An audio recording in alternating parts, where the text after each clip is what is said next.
And welcome to another episode of More Conversations with the Average Black Man. I am Timotheus, and this is my co host with me, the lovely Morphine. Thank you.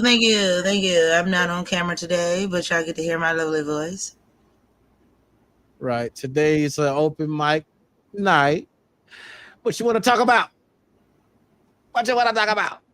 Today is an open mic night. Now, we usually don't have these. Our shows are usually a little bit more written out, thought out. But today, we just want to, let the people say what's on their mind. Man. Let them have the conversations they want to have today. I think I'm going to just throw a topic out there. And we're going to kick off the conversation about that. You know?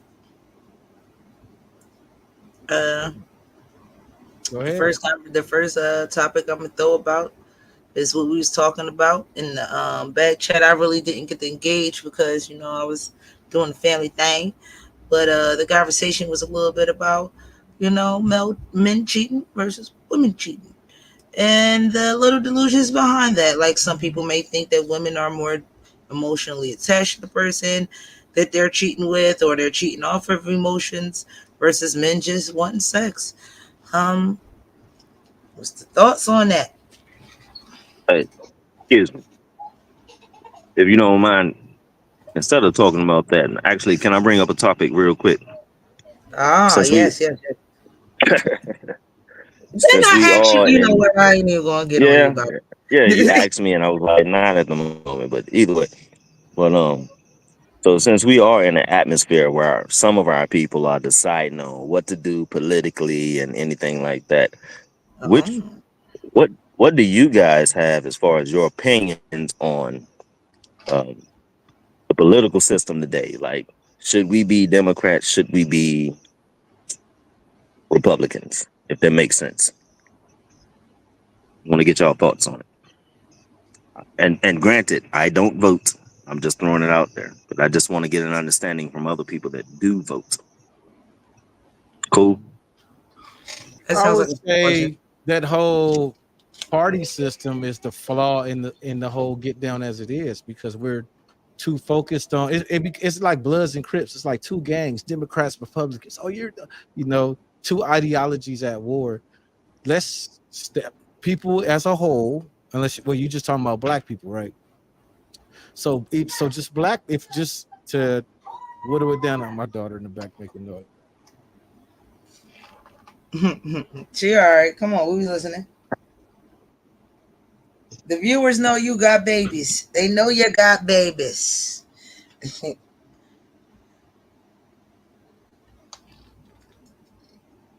I'm gonna ask you, Zerubbabel. Can you reiterate your question? Like, can you say it again? Okay, so what I was saying is that the Sorry, I whole didn't hear you, what, sis. what, what should we be No, go ahead. Democrats I'm and gonna let him go. the whole Go what ahead. should we be Democrats and or Republicans? I personally think that whole system needs to be thrown out of the window, and that way people can actually look at the candidates as individuals and not have this concept of voting for the party. Because as long as this system of voting for the party exists, we'll have instances like we've had for the last what 3 elections where it's just basically them saying we need to choose from the lesser of two evils. Like so basically nobody want to vote for the candidate at all, but since they're since they don't believe that there's any other options, they're like, oh well, we gotta these are the only two we get to pick from. So I think people need to educate themselves more, understand that there is a green party, a yellow party, amongst other political parties. I think as black people, we need to come and actually create our own party, you know, but that's just where I'm at with it. No doubt. But even without the candidate, let's just say there were no candidates and we just had to vote for a group of people. And I say we very loosely, not including me. But would you say that, either one of you, both of you, are you liberal or more conservative in your thinking? What happens I, if you're both? So I there's was just gonna say I'm a little bit of both, right? I'm a little bit of yeah. both. So it's hard to choose. Or like independent? So that's great. So can you explain what both means? You know, Well, the thing about it is that certain issues, I'll use that word issues loosely, are tend to be identified as right or conservative, and some issues are considered to be left or democratic. I can agree with and disagree with both. I can agree that children should not be exposed to, you know, sexuality in grade school, which would be more of a conservative ideology, whereas the liberal ideology is they should absolutely be exposed to it. You know what I mean? Um, I believe that, you know, as far as the what is it, the termination of pregnancy, I believe that should be available everywhere for everyone. But I think the law should also not be discriminatory against men. I think that men should also have the right to choose whether or not he wants to be a father. I don't think it's fair for the law to say only one group of people can do it. You know what I mean? I don't think it's fair for a woman to say, "Well, I'm deciding not to be a mom," and the guy can be like, "Well, I absolutely want to be a father. Give the baby to me." And she's like, "No, f you and how you." The way the law is actually written right now, the woman don't even have to tell the man that she's pregnant. She could just go do it. You know what I mean? But that's just Right. me. And he fell off, so I don't know if he's gonna come back or not. I don't know, but Uh, since he opened with a good. Percy QT, what's going on? What you want to talk about? We ain't gonna finish talk about that. You only gave you a little consensus on it. Well, you can keep going. I thought they wanted to continue. I thought they wanted to build on the question. Right. You just asked them what they wanted to talk about. So, what's your thoughts on the question? My thing on the question is that there's no such thing as Democrat. Basically, if you look at the Constitution, you look at like the Declaration of Independence, the democracy is nowhere in there. So when we look at politics, it's like, what are we really looking at? When you say the Pledge of Allegiance, you pledge allegiance to the Republic, not democracy. So like that, the whole thing is an actual illusion in my eyes. Like I don't vote. I don't participate in it. If like only time I would vote would be for local government. As far as like for the president, the people have no power whatsoever, and just don't understand why every 4 years people fall for the exact same trick in the bag, as if their vote's really going to change anything when it's the electoral vote that decides the presidency. And the electoral vote is still governed by the people's vote. Like you said, when you vote locally, you elect senators and all of that type of stuff, and those senators represent you in the electoral college because each state holds a number of electoral votes. We just so happen to be in California, the state that has one of the most, if not the most, electoral votes. I think California carries like 55. All right, QT, what you want to add to it? I don't have a fight in this battle because I'm a whole different. I'm not in the United States of America. You got an opinion though.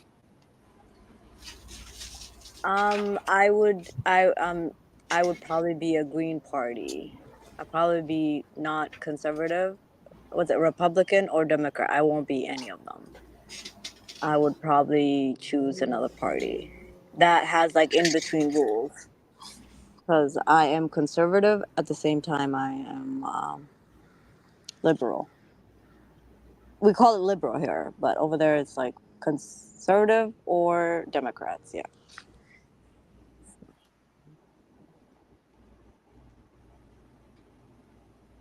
Well, it's either you could say it's conservatives versus libertarians. Now, that could be either a Republican or a Democrat. A conservative could be a libertarian, and a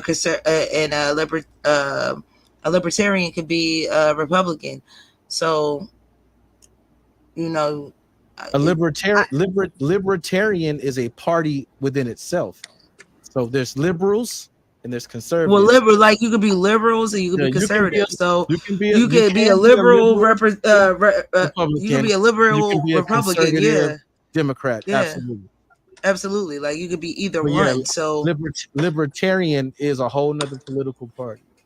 but that's what I I mean. I'm sorry, I said that wrong. Well, you could be a liberal and be a Democrat. You could be a conservative and be a I mean, I'm sorry. You could be a liberal, be a Republican, and be a conservative, and be a Democrat.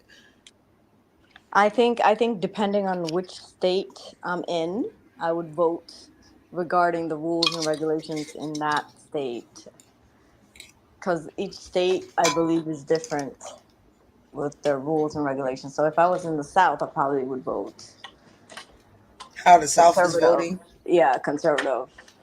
But if I was in the East, I probably would vote liberal. Well, the thing about it is that you should vote. What people tend to do is vote to their ideals and not their best interests. For example, there are a lot of people in the South that hold on to a lot of Jim Crow, to stay away from the R word on YouTube, the Jim Crow mentality. And they voted against Obama simply because of his skin tone. And these people I'm talking about were like, we don't need no Obama. We don't need no central health care. He wants to give people health care. And people, and those same people are on welfare receiving free health care. So it's like, you know what I mean? Like a lot of people vote against their own interests based on the propaganda that's thrown out there. Yeah, based on socialisms. Yeah. Basically, based on socialism, based on social ideas, not socialism itself, because that's a whole nother political realm right there. Socialism. Well, there you go, being my there's politically socialism, correct all the dang time. Socialism, Marxism. But we talking about politics. I don't want the audience to be confused. You know? Well, I'm not mad at you. There's Marxism. There's democracy. There's what's the other one? Communism. Dictatorships. There's a whole lot. And that's just the ones I can think of off the top of my head. Well, I ain't mad at you for wanting to be more politically correct, so that people could be more understanding of what is being said on this panel. So, for my thing is, I would vote for whoever is trying to put more money and more opportunity in my neighborhood, not just my city, but my neighborhood, something that I could see, something that I could walk past every day. This is why I ask people when they asking, about these two parties, which one would help the community more, whether it's a Latino community, whether it's a Black or white community, who will help these communities more? And I'm like, well, who's been helping the community this far? Because both parties could have helped the parties that they're claiming that need help, but have not. So there is that. Like, if Trump helped a party, it wasn't just for that. If he helped the Black community or the brown community, it just wasn't just for them. It was for everybody. They just happen to benefit off of it all. Like, no one has done that. Is it fair to say that none of the party is for the minority? Minorities? Yeah, like none of the party is for them. It's more of like the working class and the taxpayers and all that. Hey yo, let's look at this. I just, out of curiosity, I pulled this up. So I went to Home Chick's website, right? I'm about to refresh it. So the first thing that pops up on her website is to donate. Boom. Okay, I don't want to donate. So boom, I close it. At the top of the screen, it still says donate. Okay, I scroll down. Register to donate on here. Register to get a newsletter. All right, boom, boom. Let's meet Kamala. Boom, we go to meet Kamala. Nothing on here is about policy. This is her history. She used to be a senator. blah blah blah. She became the vice president. Oh, blah blah blah blah blah blah. Nowhere does it says what she wants to do when she's in office. Tim Walz, boom, her vice president candidate that she selected. His history tells you who he is. He was in the military. He became a senator. Blah blah blah. You know what I mean? Talks about that. Nothing about policy. Take action. Take action. What's this? Win the fight. Enter your zip code to get selected to find an event near you, to volunteer, mobilize the community. What are your policies? What are you about? Why should I vote? Why should I rally? What is your message? What do you have that I want to relate to? Store. Get your t-shirt. Buy your t-shirts and shit. Get your t-shirts. This is all that's on her website. This is hername.com. Where's the policy? I need contrast.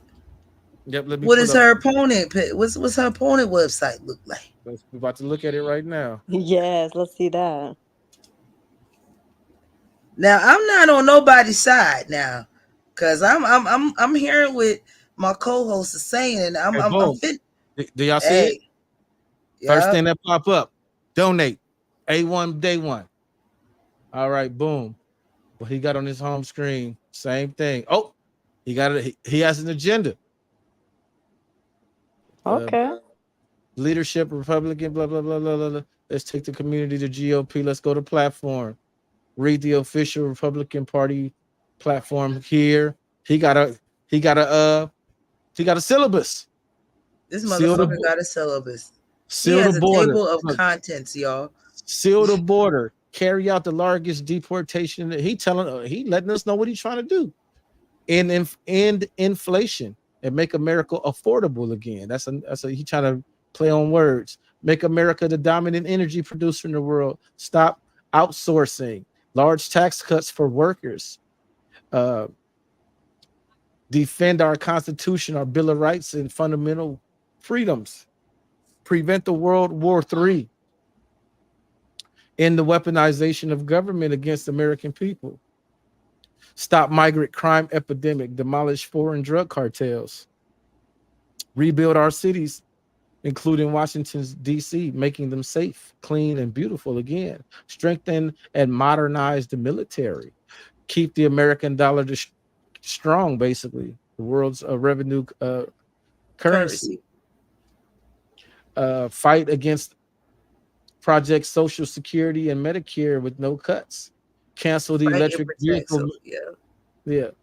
Cancel the electric vehicle mandate and cut costs on burdensome regulations. Cut federal funding to any school pushing critical race theory, radical gender ideology, and other inappropriate radical sexual or political content on children. I can dig that. Babies don't need to know none of that. And for the record, political race theory is a college course. It's not being taught in grade schools. Stop that. Learning about slavery is American history, not critical race theory. It's American history. It's a difference. Keep men out of women's sports. Deport pro-Hamas radicals. Secure our elections, including same-day voting, voter identification, paper ballots, and proof of citizenship. Unite the country and bring a new and record levels of success. And then he got to read more. You know what I'm saying? Can you click on those things and then it gives you more information, or it's just like it's play on words? So can you click on the Hamas one? I'm interested in that one. Okay, let me see if it'll let me click on that one. These are just a 12-point program. So you click on more. Then it's the whole platform. So what number was Hamas? I don't remember what number Hamas was. He got a PDF. You click on that joint and take you to the PDF. Cultivate schools. Let me see. 18. Hamas was which number? 18. Yeah. Okay, number 18. Hamas racial and make our own college campus. Okay.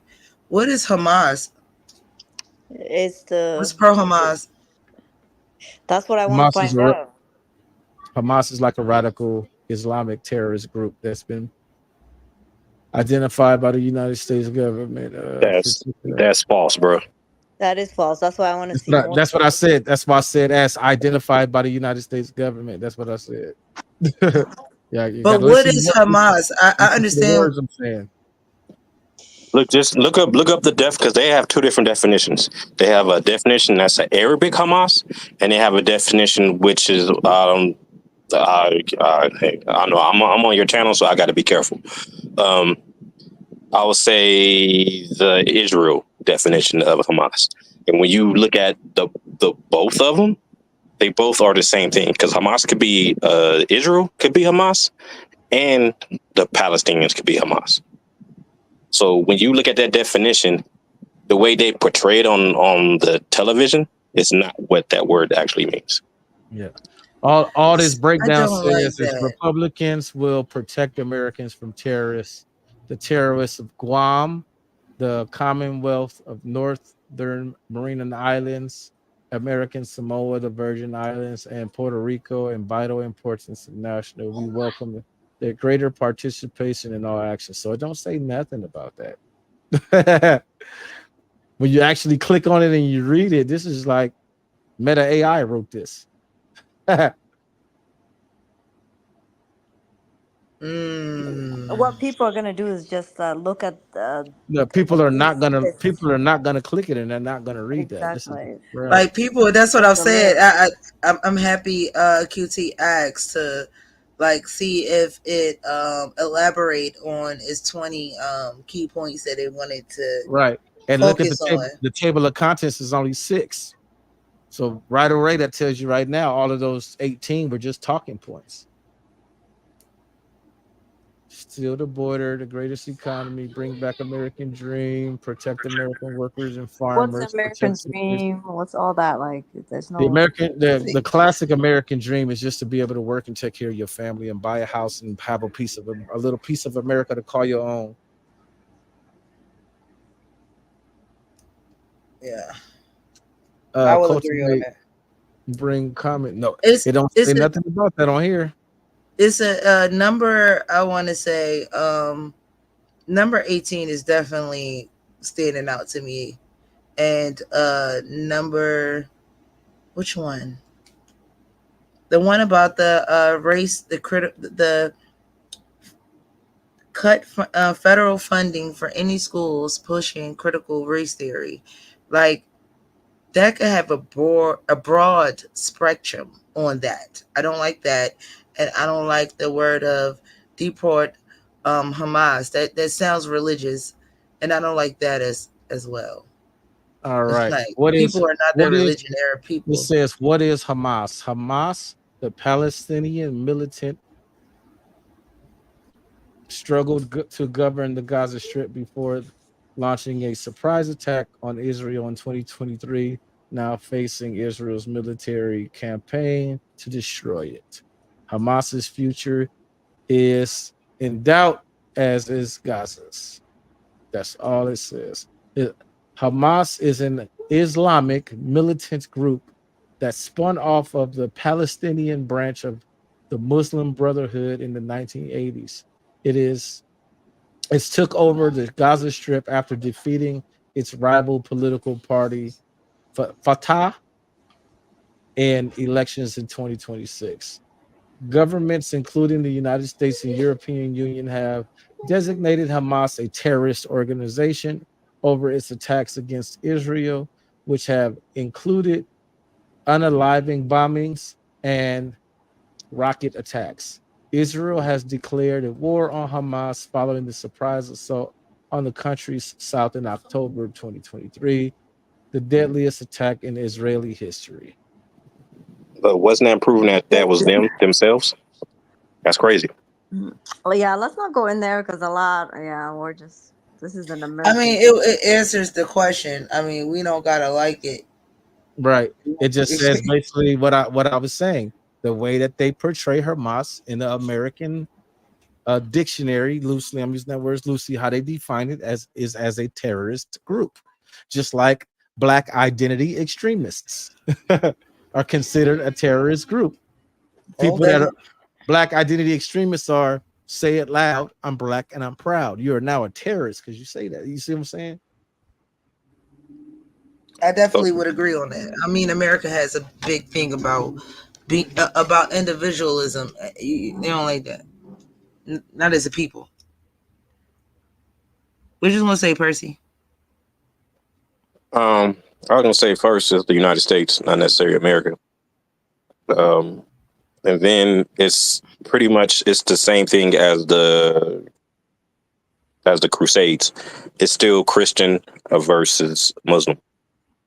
So of course that you're here in the so-called Christian nation that doesn't say that it's a Christian nation, but is portrayed as one when it's not actually one. And it's just they have to do that to keep certain people in certain places.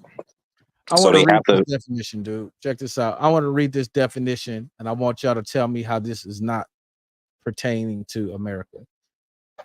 The unlawful use of violence and intimidation, especially against civilians in the pursuit of political aims. The word I'm defining is terrorism. Right? That's funny. How is that? How does that not pertain to Americans? The unlawful use of violence and intimidation, especially against citizens in the pursuit of political aims. That's just not America. That's all of North America. Man, that's the most American thing I ever read. That's all of the UK, Canada, all of it's every country's or that's all the imperialistic countries. Got you. Yeah. But let's move the topic on, and anybody that's watching, if you're in the comments and you want us to keep going, put a 1 in the comments. If not, we're gonna carry on because we don't want to get stuck on this too long, but we definitely need to have a political show for sure. You're right, because it's getting around that time and it's getting close to election season. I wanted to have at least one or two more shows before we got to that, a little closer to election time, where in my opinion, the senses are a little bit higher. People might be a little bit more clear-headed, maybe some more information to be out by then. But I would say this in this conversation: the contrast between the two sites is remarkable. He has actually key points on his site, and she has absolutely nothing. However, they both have a lot of donate to me type advertisement on all over their sites. However, him having at least key points of what he want to do, even though they don't have no explanation and they're really, really blanketed and they're really, really broad strokes. So you don't understand not everything that what he said. Some of them is just common sense, but a lot of it you just like, what the hell that means. And but he got something that at least looks like a plan. You know what I mean? Yeah, that's what I was saying. Like the fact that he has something that looks like a plan is good enough, but it shouldn't be. And it shouldn't be good enough that she don't got no goddamn plan. She don't got no plan at all. She can't be president. She does have a plan. She just has Joe's plan. It's the same information. It's just a different face. At least she can post it. And she can't be president. That's the whole issue. She can't. All right. What? So break that. Wait. Break that down, and I'm gonna say these words to for YouTube purposes. Break down your conspiracy theory. You know what I'm saying? It's not a conspiracy theory. No. Listen. You got to hear what the hell I just said. For YouTube purposes, because YouTube is break down. Look conspiracy theory. You dig? Right. Just look up. Like, is she a citizen? She was born in Oakland, bro. Is she a citizen, bro? According to the 14th Amendment, she is. Anybody born on the soil, it has citizenship. A person. Mm-hmm. So, okay. All right. See, if what? That's what I'm saying. I'm just saying, according to the 14th Amendment or the 15th, it's either the 14th or the 15th say if you're born on American soil, it says persons. Persons could be a corporation. It doesn't necessarily mean a human being. That's what it says. It doesn't say people. It says persons. It's wordplay.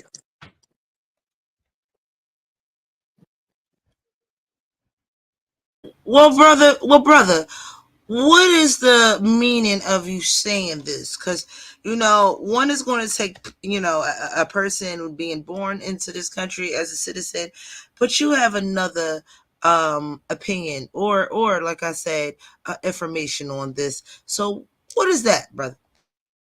The 14th Amendment states that the 14th Amendment guarantees citizenship at birth to all individuals born on the soil of the United States or within its jurisdictions based on just the soil.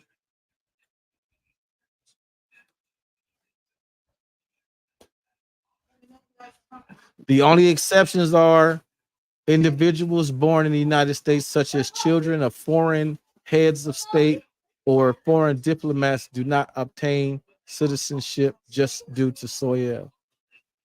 Certain individuals born outside of the United States are on just, I can't say these damn Latin words, which holds citizenship. So basically, it's like if you're born on a military base on another country, you get it. You get citizenship because of that. Hang on, my kids is bothering me. Hang on.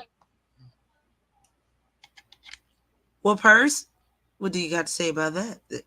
What is your opinion? Now, I ain't going to say what you got to say, like, 'cause it has to be a rebuttal, but what is your opinion? My opinion is that same thing with what, how can I say? Like, same thing with like the black people. It's like, I really hate to use that word, but that's just what I have to just use. They feel that the 14th Amendment overturned Scott versus Sanford, right? But when you look at the 14th Amendment and really look at it, and don't just look at it as words that are commonly used, that you have the common definition for, that's not what it is. Like I said, when you look at the persons, when you look at the law, persons is a corporation. It has nothing to do with a human. So it's like the way things are worded is not necessarily the way that you will perceive them. It is like how they wrote laws with the Queen vernacular. Like those words is like, okay, you'll look at it, but like, okay, this word means something. How the word is normally used, but it has a completely different definition. It's the exact same thing. Like, just the way the whole thing is, it's just like, I'll put it this way as well. So her heritage is not what they are portraying her to be in the media for certain purposes, right? For certain purposes, she's portrayed as a black woman to gain the black vote, to gain just, it's a lot of trickery going on behind her. That's it. I'm not going to go into a lot of detail about it, but I'm just saying there's a lot of trickery that's going on behind her. And that's just period.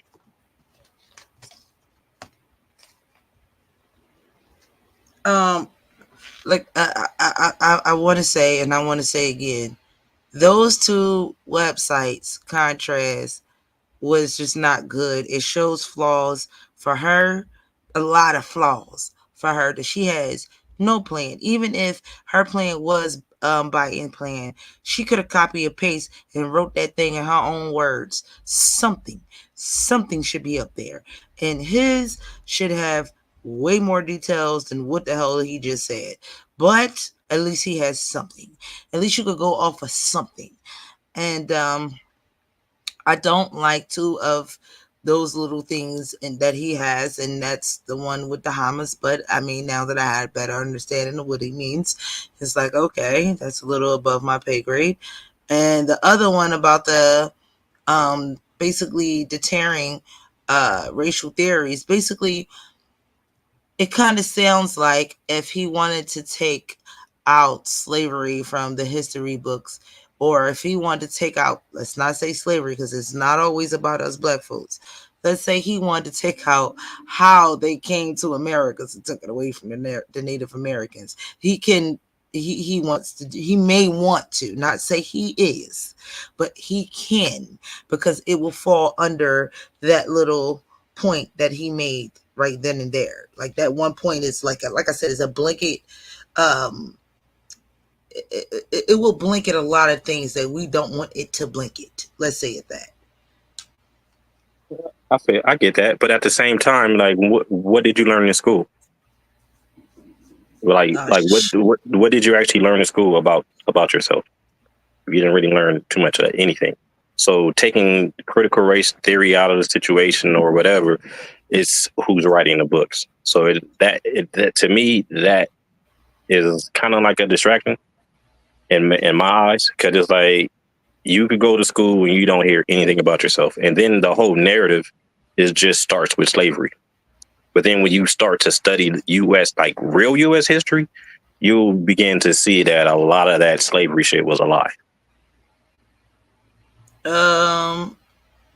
True. I also would like to say that maybe the factors in what happened to black people in America needs to be revised and updated so the truth can be on there. But to not talk about it, not want to talk about the Native Americans and how the fuck and the things that they did to them and the things that goes on. That's not just American history, world history, because we learn in social studies is just not in America. When we go to grade school, it's just not American history. We learn world history along with that. So if we can learn their dumbass mistakes, the idiotic and most inhumane things that they did, but you want to blot out yours, no, that's not cool. Yeah, I got a question. So when I hear this conversation come up, shame on me because I never went to go dive deeper and find out exactly what they're trying to remove, right? First and foremost. But when I hear that, now I'm starting to think like, well, are they just talking about grade school? They just talking about first through K, or is this extend to college courses too? Because there's some college courses that will give people an in-depth study of themselves if you know who you are, type shit. You know what I mean? Like, okay, check it out, young scribe. This is the BS tactic that they do. The course that's called critical race theory is a college course. It's not a high school course. It's not a grade school course. So them saying that they teaching critical race theory in schools is an outright lie. This is a tactic that they're using to try to take anything race related out of schools completely. So race related means slavery. Race related means civil rights. So they want to effectively stop teaching American history and hide behind this notion of them teaching critical race theory, because all critical race theory is saying, critical race theory basically, to oversimplify it, is just basically what would black people be had slavery never happened.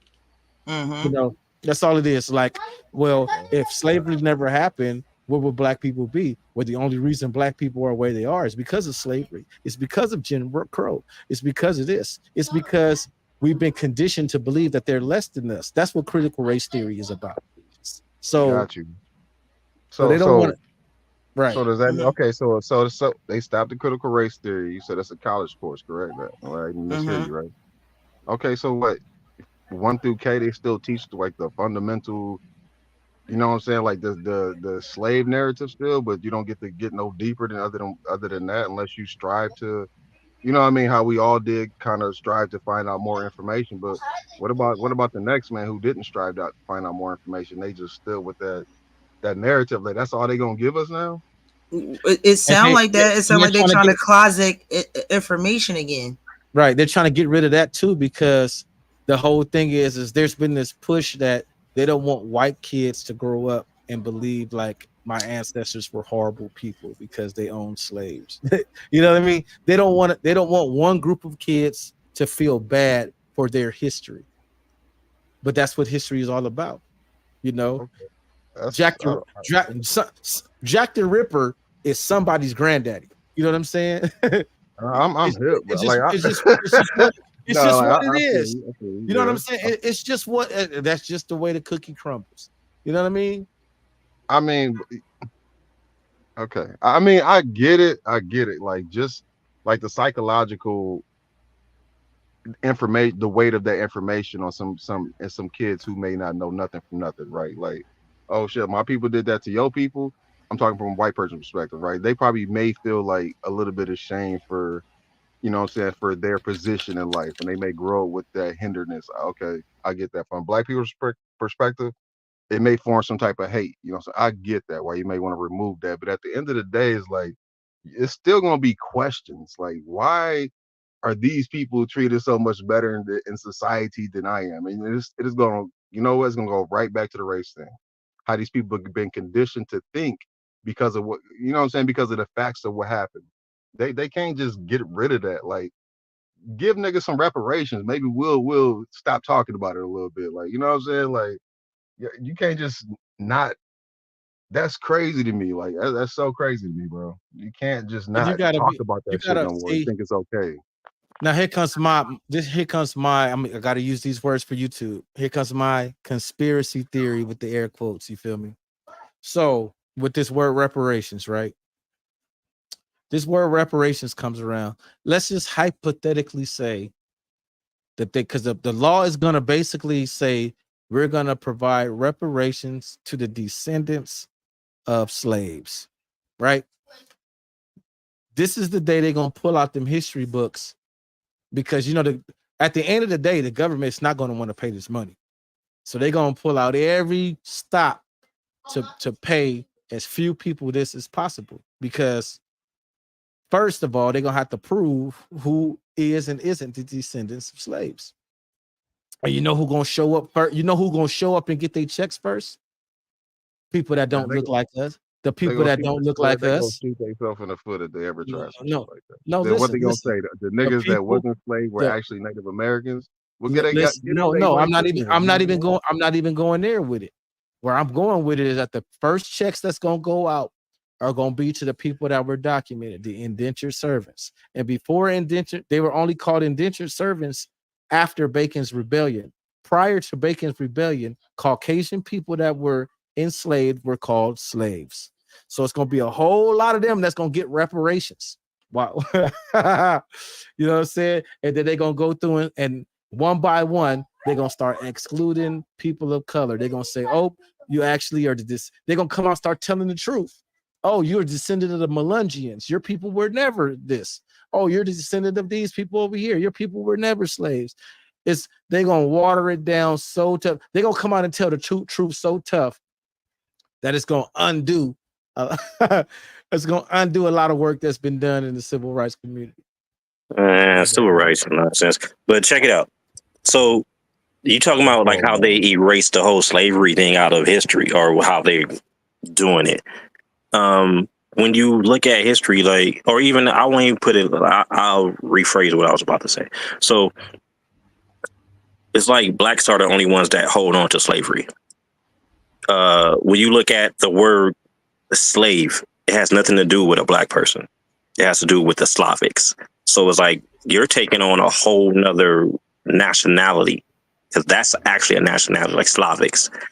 You're taking on their nationality. It has nothing to do with you. So that's the part of the history that's hitting. So if they are talking about rewriting the critical race theory to hide slavery for the blacks, they've already did it to hide the slavery for themselves. So it's not really any difference between the two. And then to piggyback off of what you said, like how they'll come out with the truth. So at that point in time, they'll show you how many blacks had slaves, how many blacks owned whites. All that will come out, and like that's a lot of what is being hidden, because our whole story starts at like the 1619, and that's a lot of nonsense. Like that's nonsense. Hold on, reverse. So you're saying, but like, it don't start at the 1619. I know it don't. Yeah, I'm like, even in America, I'm like, because I did the research, and I know that in 1502 they had a pirate ship that came off the coast of like where the Keys are, kind of Cuba, Jamaica-ish, and they came and they did some trading. This is documented. They did some trading, and that's where the first humans were traded on this side of the hemisphere.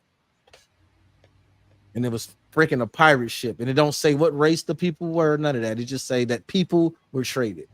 Who were the pirates? First off, you already Right. know who those people were. Stop it. You know who those people were, man. The pirates were they were basically Who, Arabs. who are the Arabs? And the Arabs is the whole group of people. Okay, man.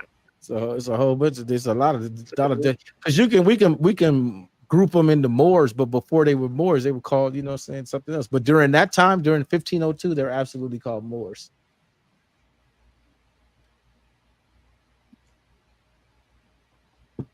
And that's the one thing that is not to be taught. That's what's to be hidden. That's the secret of a lot of these groups. Listen, slavery is all around the world. It's not just America. But however, America is the last of like the ending. No, South America actually has slavery well into the 1800s, long about 40, 50 years after, 60 years or so after the American slavery ended. So Research when slavery ended in Ethiopia before you even go there. See when slavery ended in Ethiopia. Oh yes, it's still going on over there right now. It's like 1960s, bro. Well, it's still going over in certain areas over in the continent right now. Yeah, it isn't legal, but it's still going on. It's not called slavery; they're just called maids now, but it's the same concept. Right. The terminology changes, but it's the thing is still the same. So that's why I was saying we can't get caught up in the words necessarily, because they just changed the words to, like, I just like, you know, this is gonna kind of be off topic, but today I just spent like an hour researching my first name and my middle name, and I went through every single different connotation of my first name and my middle name, and my first name and my middle name literally translates to "he who struggles with honoring God." It's the craziest thing ever, man. So it makes you think you gotta be careful what you name your kids. But that's it. But that's what I'm saying. That's the thing. Like, but it's just a name. It's just my name. You know, is that who I am? Absolutely not. But that's just a name. You know what I mean? They got people that name their kids freaking Lunchbox in a different language and just think it sounds pretty because that sounds pretty. Their name is Lunchbox.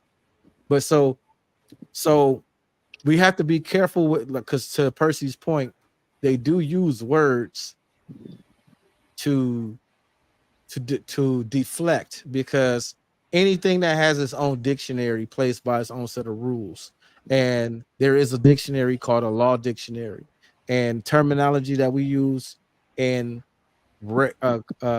common speech, like minority and majority, means a lot of people, means a lot or a little, but in law it means an adult person and a child person. A majority means a legal adult, and a minority means a child.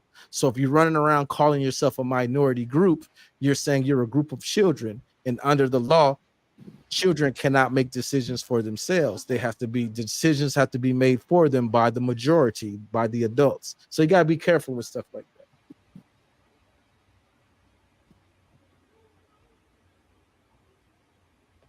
That's facts. That's where a lot of the issues come in at too. Because you can run around like you're literally a bunch of people running around calling yourself minorities, and then expect something to change when you have no standing in law. Like that baffles me to this day. I have another topic. Go ahead. Go ahead, Kissy. Okay. My thing is, I guess it's like, you know how every. Get your sound together, sis. You sound muffled and there's some noise in the background. Can you hear me now? Hello? Yeah, you're good now. Okay, go ahead. Okay, you know how each group, like, let's say there is the Black Brotherhood, and it's a group, right? And there is, let's say, whatever, different types of groups, okay? But why does the majority of people get uneasy when a group of white individuals come together to create a group for themselves? Why do we think that is like threatening when every other group can kind of get together and create something, whether it's positive or negative? Does that make sense? It makes sense, but it's all about the what does that group stand for? Like, what does that group do? There's nothing wrong with it, but it's like, what is that group doing? Is that group it's the same thing with like Hamas? Does that group does terroristic action, or are they just out hanging out, playing pool, and drinking beer? I said whether it's negative or positive, it's a group together for a cause. Every group can have, whether it's positive or negative, together for a cause. But once a bunch of white people come together, it's like we kind of see it as like very threatening. Is it because they are the majority, or is it because that we feel that they have more power, and therefore if they gather together, it'll be more strength? No, it's a whole perception. They're not the majority. Like, they're the actual minority. It's just the power dynamics. It's just the way that they have the people thinking. It's like if you're controlling the narrative, you can get people to think anyway. And like, you think about it, like, how do you tie elephant up with a rope to like a rock and it doesn't move? It's the way that you have conditioned that mind. So they have conditioned the people's minds through indoctrination all around the world to believe that the white superiority is an actual fact when it's just a theory. So it's like you have to feel inferior to someone in order for them to feel superior.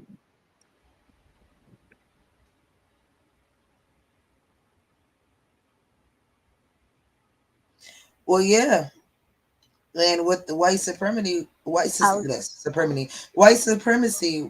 if I can't say that on YouTube, I say supremacy. With supremacy in general, you feel the superiority they feel that they have over everything, and then they do have a monopoly on everything. So that wasn't. Well, hold on, Morphine. I want to touch on this comment right here. Shout out to Mike B. Of this country is anti-race. Wait, the basis of this country is anti-black racism.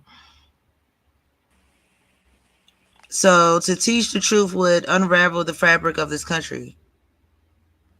Okay, the reason I want to touch on that is because it isn't. I wouldn't say it's anti-black. It's pro-black. And the reason I say that it's pro-black is because you have to understand that black, from a legal standpoint, emphasis on this legal standpoint, is a legal status. So they want you to identify as that status. They are not anti you being that status. They absolutely want you and need you to be that status because it puts you in a position to where you fall under a certain group of categories of laws. Just like I mentioned earlier with minority, by running around calling yourself a minority group, you're saying you are a group of children under the law.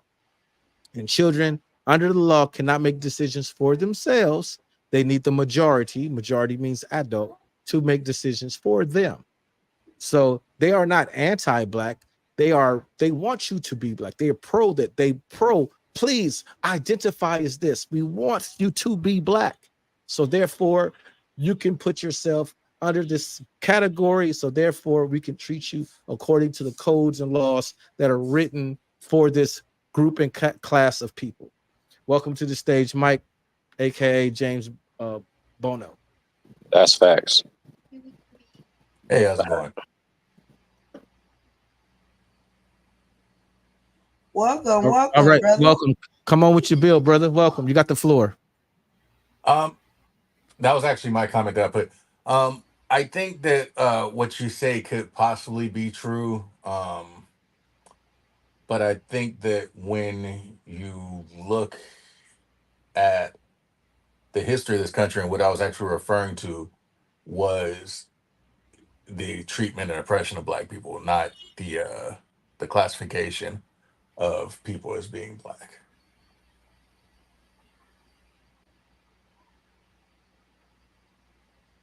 Is Okay, let there me. a difference in the treatment of being black and being black?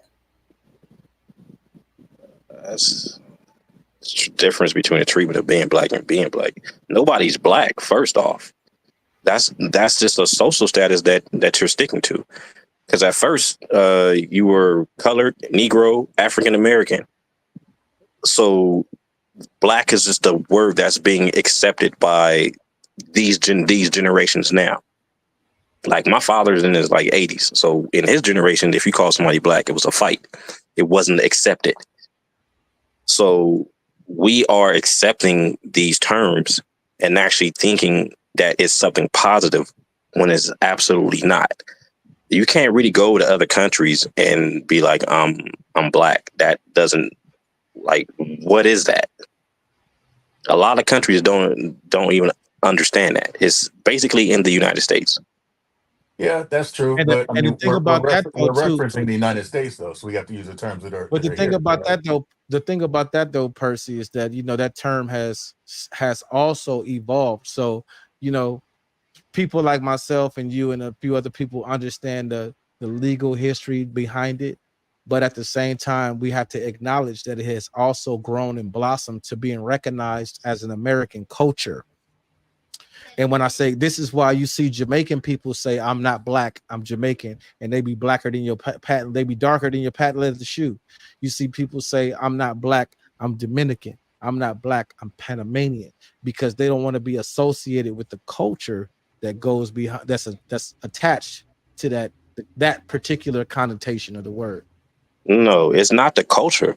It has nothing to do with the culture. Those people have nationalities, so they're going to call themselves by their nationality. And to consider a person as, I'll put it this way: what color is coffee? Depends on what you put in it. No, I'm just fucking with you. What color is it? What color is it? Black or brown? Brown. It depends on what you put in it. It depends. You've on never seen black coffee, Tim. Come on, stop beating around the bush. You've never seen black coffee. I've absolutely seen black coffee. You've never seen black coffee, Tim. Yes, I have seen black. If you roast it, it turns black. So the bean is not So black, what- but the liquid itself is black. Is it or is it brown? Is It's a brown. darker It's a dark brown. shade? Right. It's not black. Oh, okay. So you It's like a darker just shade like- of I got you. mahogany. Just like our hair. I got you. Just like our hair. Okay, I got you. Just like skin tone. A person will be a darker brown. Nobody's walking around with black skin, bro.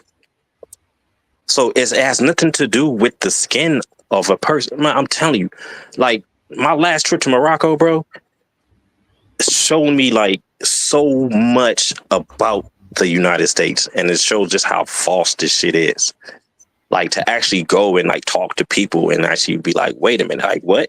To hear this shit different and to see it with proof, like going to the first US embassy and just looking at the different things and to see like the thing that tripped me out was like to see pictures of like President Obama inside the actual embassy. But then when they come back and talk to you, they have a whole different completely narrative. So it's like that's when I say when you go around the world using the word black, people don't relate to that. They relate to their nationality. Is not anything that anyone else wants to attach themselves to. Just like here, we're so stuck with this 1619 theory with the African. I mean, not the African, but the whole slave narrative. Like we're stuck on that because that's the only thing they teach us. They don't teach us anything else. So basically You what have to you're go saying find is the information for yourself. So basically what you're saying is when you went to other countries, they immediately identified you as an American. No, they didn't know where I was from. First off, when I went to Morocco, the first thing when you started talking, they recognized your vernacular, bro. Absolutely. But guess what? And They never called me black. Never. Right, they But called you they an call American. you American. Never called me black. I see where you're going with, because if you go to other countries, it's definitely where you're from, like where your tribe is from. It's not really like black. It's like I'm from like Nigeria. I'm from this. I'm from that. Like it's based on. He's right. It's yeah. only that I came to North America that the black term is used. Like I'm black. I'm white. I'm mixed. Those three. And I'd like to actually add to that, and I think I've said this before on a couple other shows. I'm actually from Germany, even though my father's black, my mother's German. But every time that I was in Germany, they never like looked at me and said, "Well, what are you? Are you black? Are you white? Are you mixed?" The first thing that they associated me, "Oh, you're American." And it wasn't until I moved to the United States, especially the east side of Buffalo, New York, where I got questioned like, well, what are you? We know you're not white. We don't think you're black either. So what are you? So it wasn't until I came to the United States like for good and I was at an older age to where I can actually grasp what they were asking me that I understood that there was actually a huge difference between the United States and Germany when it came to race. So he made a very good point. I agree with him on that.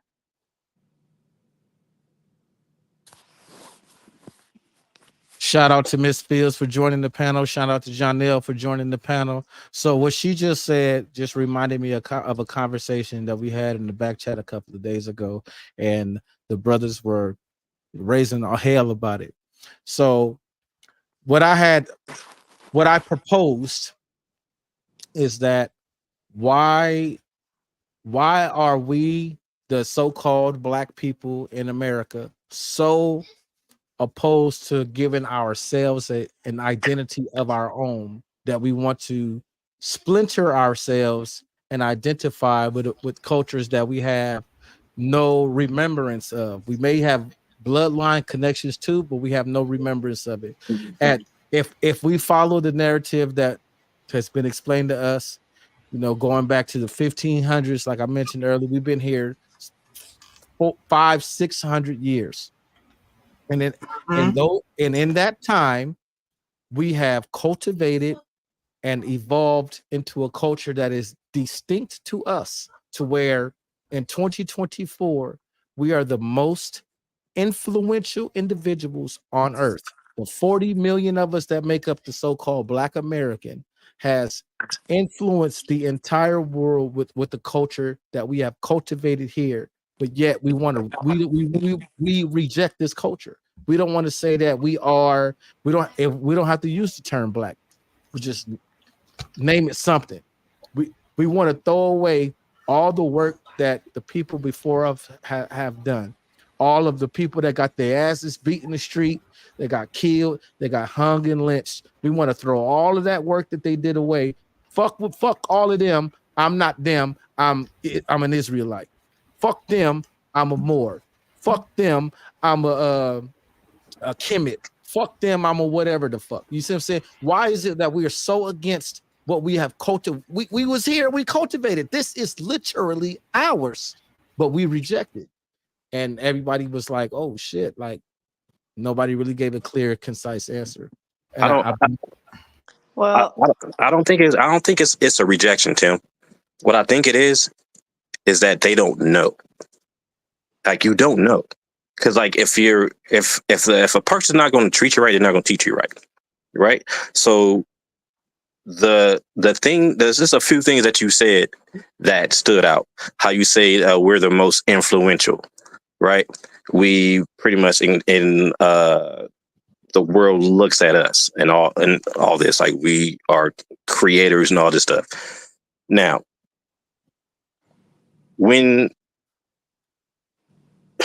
how can I say this? When you understand like the history, I know how you mentioned the Moors. The Moors is the difference between what you said with Kemetic and the Israelites. All those are non-nationalities. The only one that you mentioned was a nationality was the Moor. That's a nationality.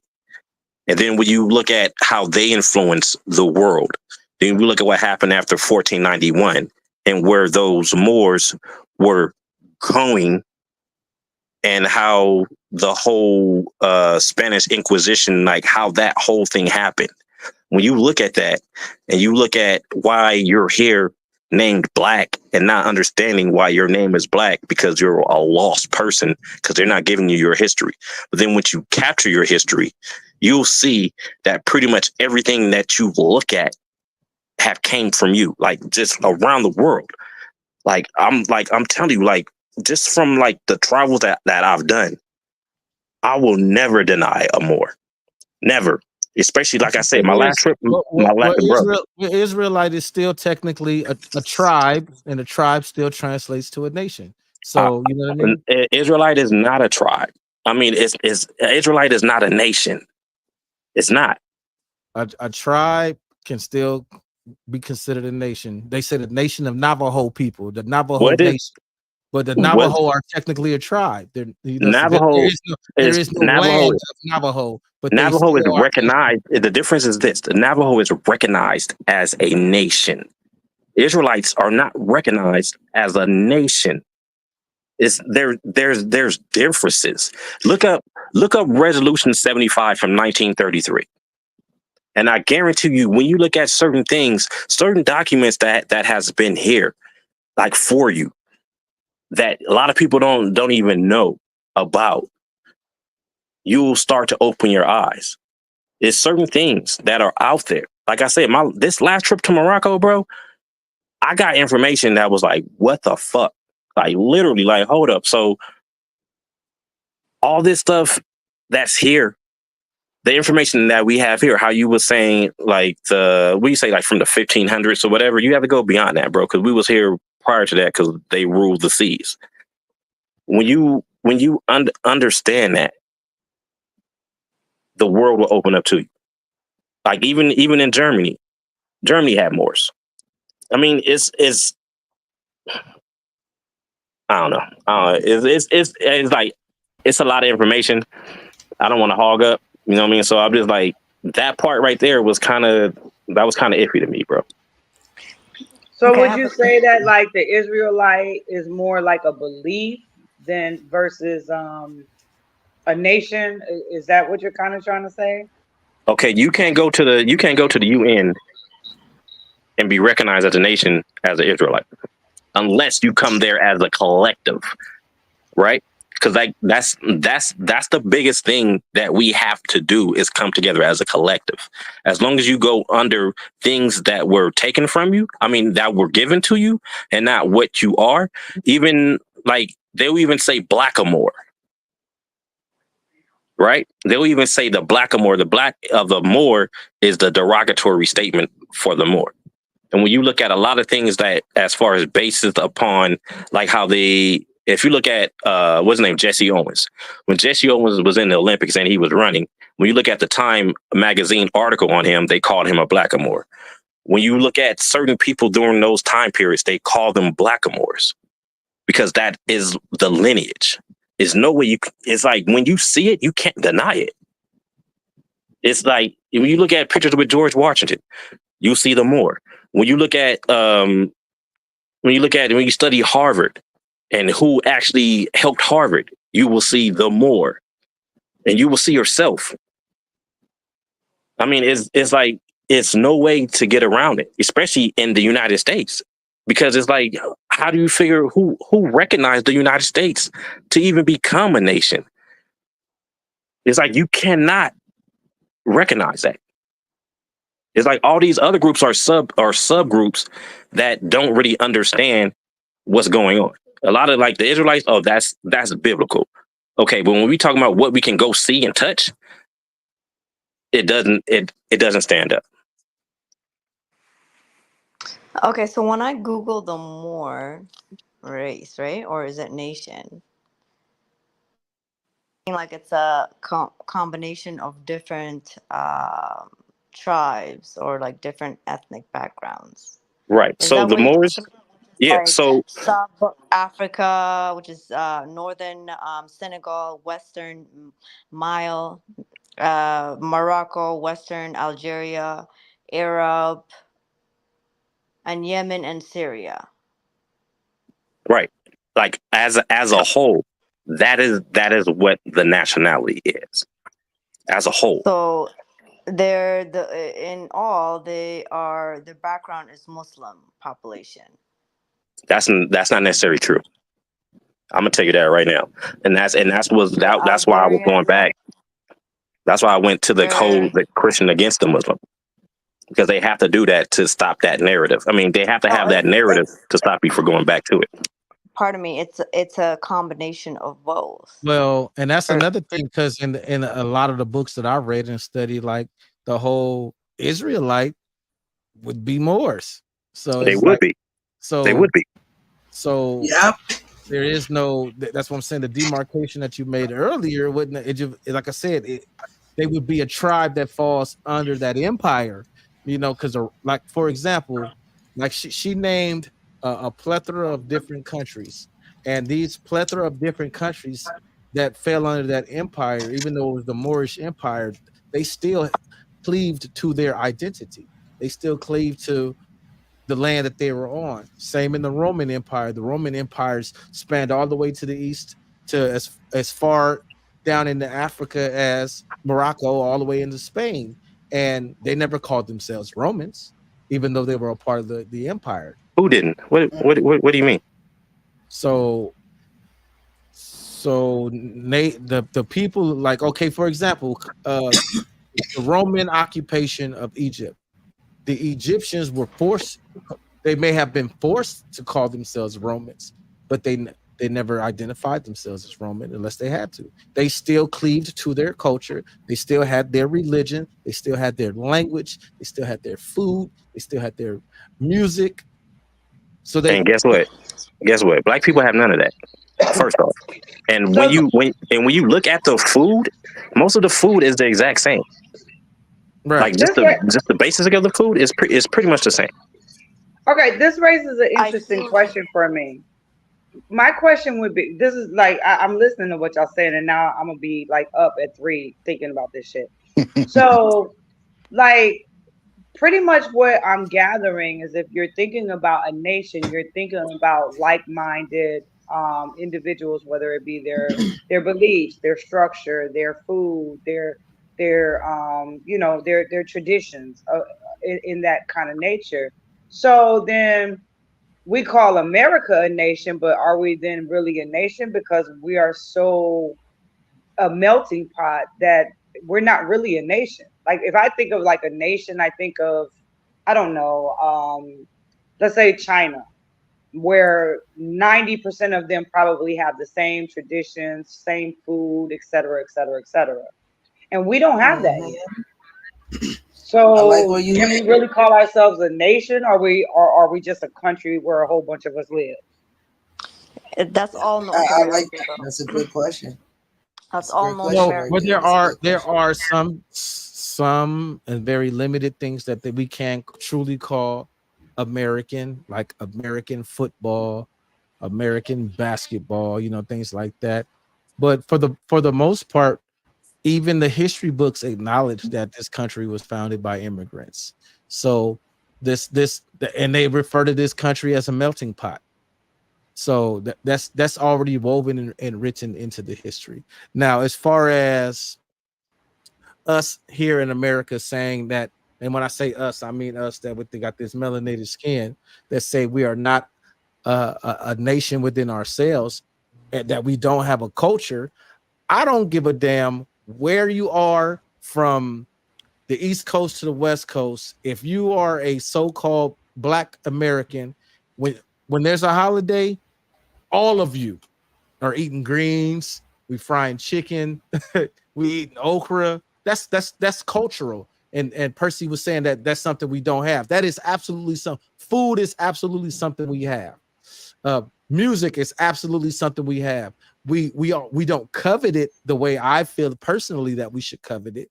We don't, but and us, when I say we, I mean, you know, I'm speaking in general Absolutely. and loosely.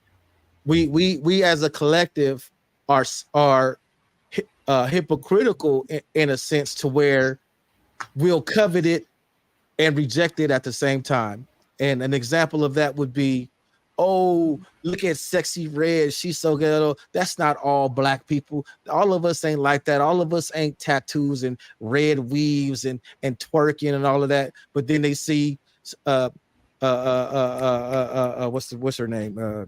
It's from Australia, T.I.'s label. The white girl. Iggy Azalea. Iggy Azalea. Yeah. Oh, look at Iggy. She's trying to be black. Oh, so then you want to covet it. Then you want to say it's yours. You see what I'm saying? Right. Like you want to reject it in this sense, but as soon as somebody else start doing it, now you want to say it's mine. You can't have it. That even goes down to the hairstyles, the clothes, and those natures. If let's say a Caucasian woman, I'm not going to keep calling them white. If a Caucasian woman wears braids or box braids or cornrows, then we're thinking that she's what is that? That's culture appropriation or some shit. And we wear weaves all the damn time, and we don't think about it like that. People gotta understand the definition of cultural appropriation. Cultural appropriation is when you do something and you don't give credit to the source. You then say that it's your own. In the 1970s, when Bo Derek came out wearing cornrows, Bo Derek is a French woman. They start calling them French braids, as if Bo Derek invented it. So that's why it's called appropriation. All right, I have a question for all the. Well, there is that. Do black people do that? Do black people take something from other cultures and be like, okay, I'm not going to give the culture their props? I don't think we do that a lot. I don't think we do that at all. I think when it comes to culture, I think it's a mixture of everything. If you go to different countries, you'll see a mixture of different cultural when it comes to food, even dresses. You can see, like, if you go through Yemen and if you go to like Saudi and you come to like East Africa, you'll see all different, like the dresses are kind of alike, but just they tailor it differently, or they put their own little mix to it and whatnot. So I think like even American food, like Black American food, has a mixture of other influences from other parts of the world that is mixed together. So like it's weird to say like we did this and this is our cultural. No, it's like a big influence of a lot of cultures coming together, but you made it your own, and it came on your own terms, right? Like in Somalia, in East Africa, all of it, they have different, it's influenced by a lot of Arabs, and they just put their own mix to it. So this is something that we deal with in America. She thinks that since her daughter is of the culture, that permits her to be a part of the culture. She is a part of the culture, bro. Why not? Now hold on, wait. Let me because I know where you're going. I'm not talking about bloodline and culture, not the same thing. Because we as the so-called Black Americans, I mentioned that earlier, we have blood ties going back to so many things. We just don't know. That's why I had mentioned earlier, why is it that we reject what we have cultivated over these 400 years and say that we are not that? Right. And then I went back to it and said, unless somebody, like this example that I presented, unless somebody else tries to adapt it, and then we want to covet it, then we want to say it's ours. Right. So you're saying like you should be proud of it at first before somebody else brings forward. I don't think it's more like you should be proud of it. It's more like if it's yours, it's yours. It can't be yours until somebody else do it. Now it's yours. That's not how it goes. It's all an ownership. How is it how do you own this car until somebody else claim it? That don't work like that. It don't work like that. Black people do it a lot. We do it with hair. We do it with style. We do it with music. We do it with anything that has told us to reject ourselves. Anything we cultivate. we are taught to reject it somehow, some way. In these 300-400 years we've been here, it's somehow, some way. Give it 10 years, it's going to be rejected. So why do people get offended when she's wearing those clothing or she's doing her hair like that?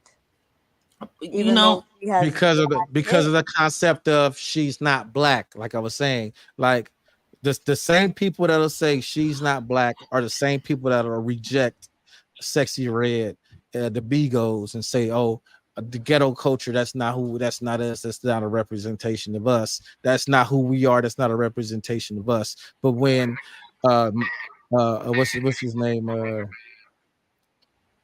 Post Malone come out, oh, look at that white boy trying to be back. You know what I mean? Can I take it a little a step deeper before? Can I take it a little step deeper with the hair thing? I asked the bad chat this, and I'm not going to repeat what I asked them because it moved on to another thing that I want to bring up right now. With the natural hair thing with Black women in 2024, it is we have a negative condemnation on us with being natural hair. Like you got the crystals and you got the sage, because that's what they identify with being natural. Like I said, bro, give anything that was positive in the Black community 10 years, they're going to find a way for that shit to be negative. Anything. Go ahead, Jess. Oh, I was just gonna ask because I don't follow like celebrities. Is she actually like completely white? That was Kim, right? No, isn't she Armenian or some shit? Yeah, she's considered to be Eastern European, so that means far way up the line somewhere she has some African roots. Okay. I thought she was Persian, bro, or Armenian, like one of those. Armenian. Is she Armenian? It's Armenian, yeah. The same. That's not too far off from Persian. I mean, that's what I I'm just saying. But that's what I'm saying. They descend from the same people, but what I'm trying to get, what I'm trying to articulate to P is that absolutely we go back to a lineage, but at the same time we can't. At the same time, we acknowledge that lineage. We cannot deny what we've become, the culture that we've cultivated within that time. Because we already had the culture, bro. No. What I'm saying is, if we had a time machine right now, and you was to turn back the clock, and you was to go to South America, the Yucatan Peninsula, the people that's there that we see today would not be the people that you see there. Culture would not be identical. There has been an amalgamation of cultures as trade happens, as all of this, as we interact and move and walk and migrate. There is an amalgamation of culture, language. Pidgin languages get invented because of this type of stuff. So we can't. That's what my position is that we can absolutely acknowledge the history of where we're from, but we cannot deny who we've become in that standpoint.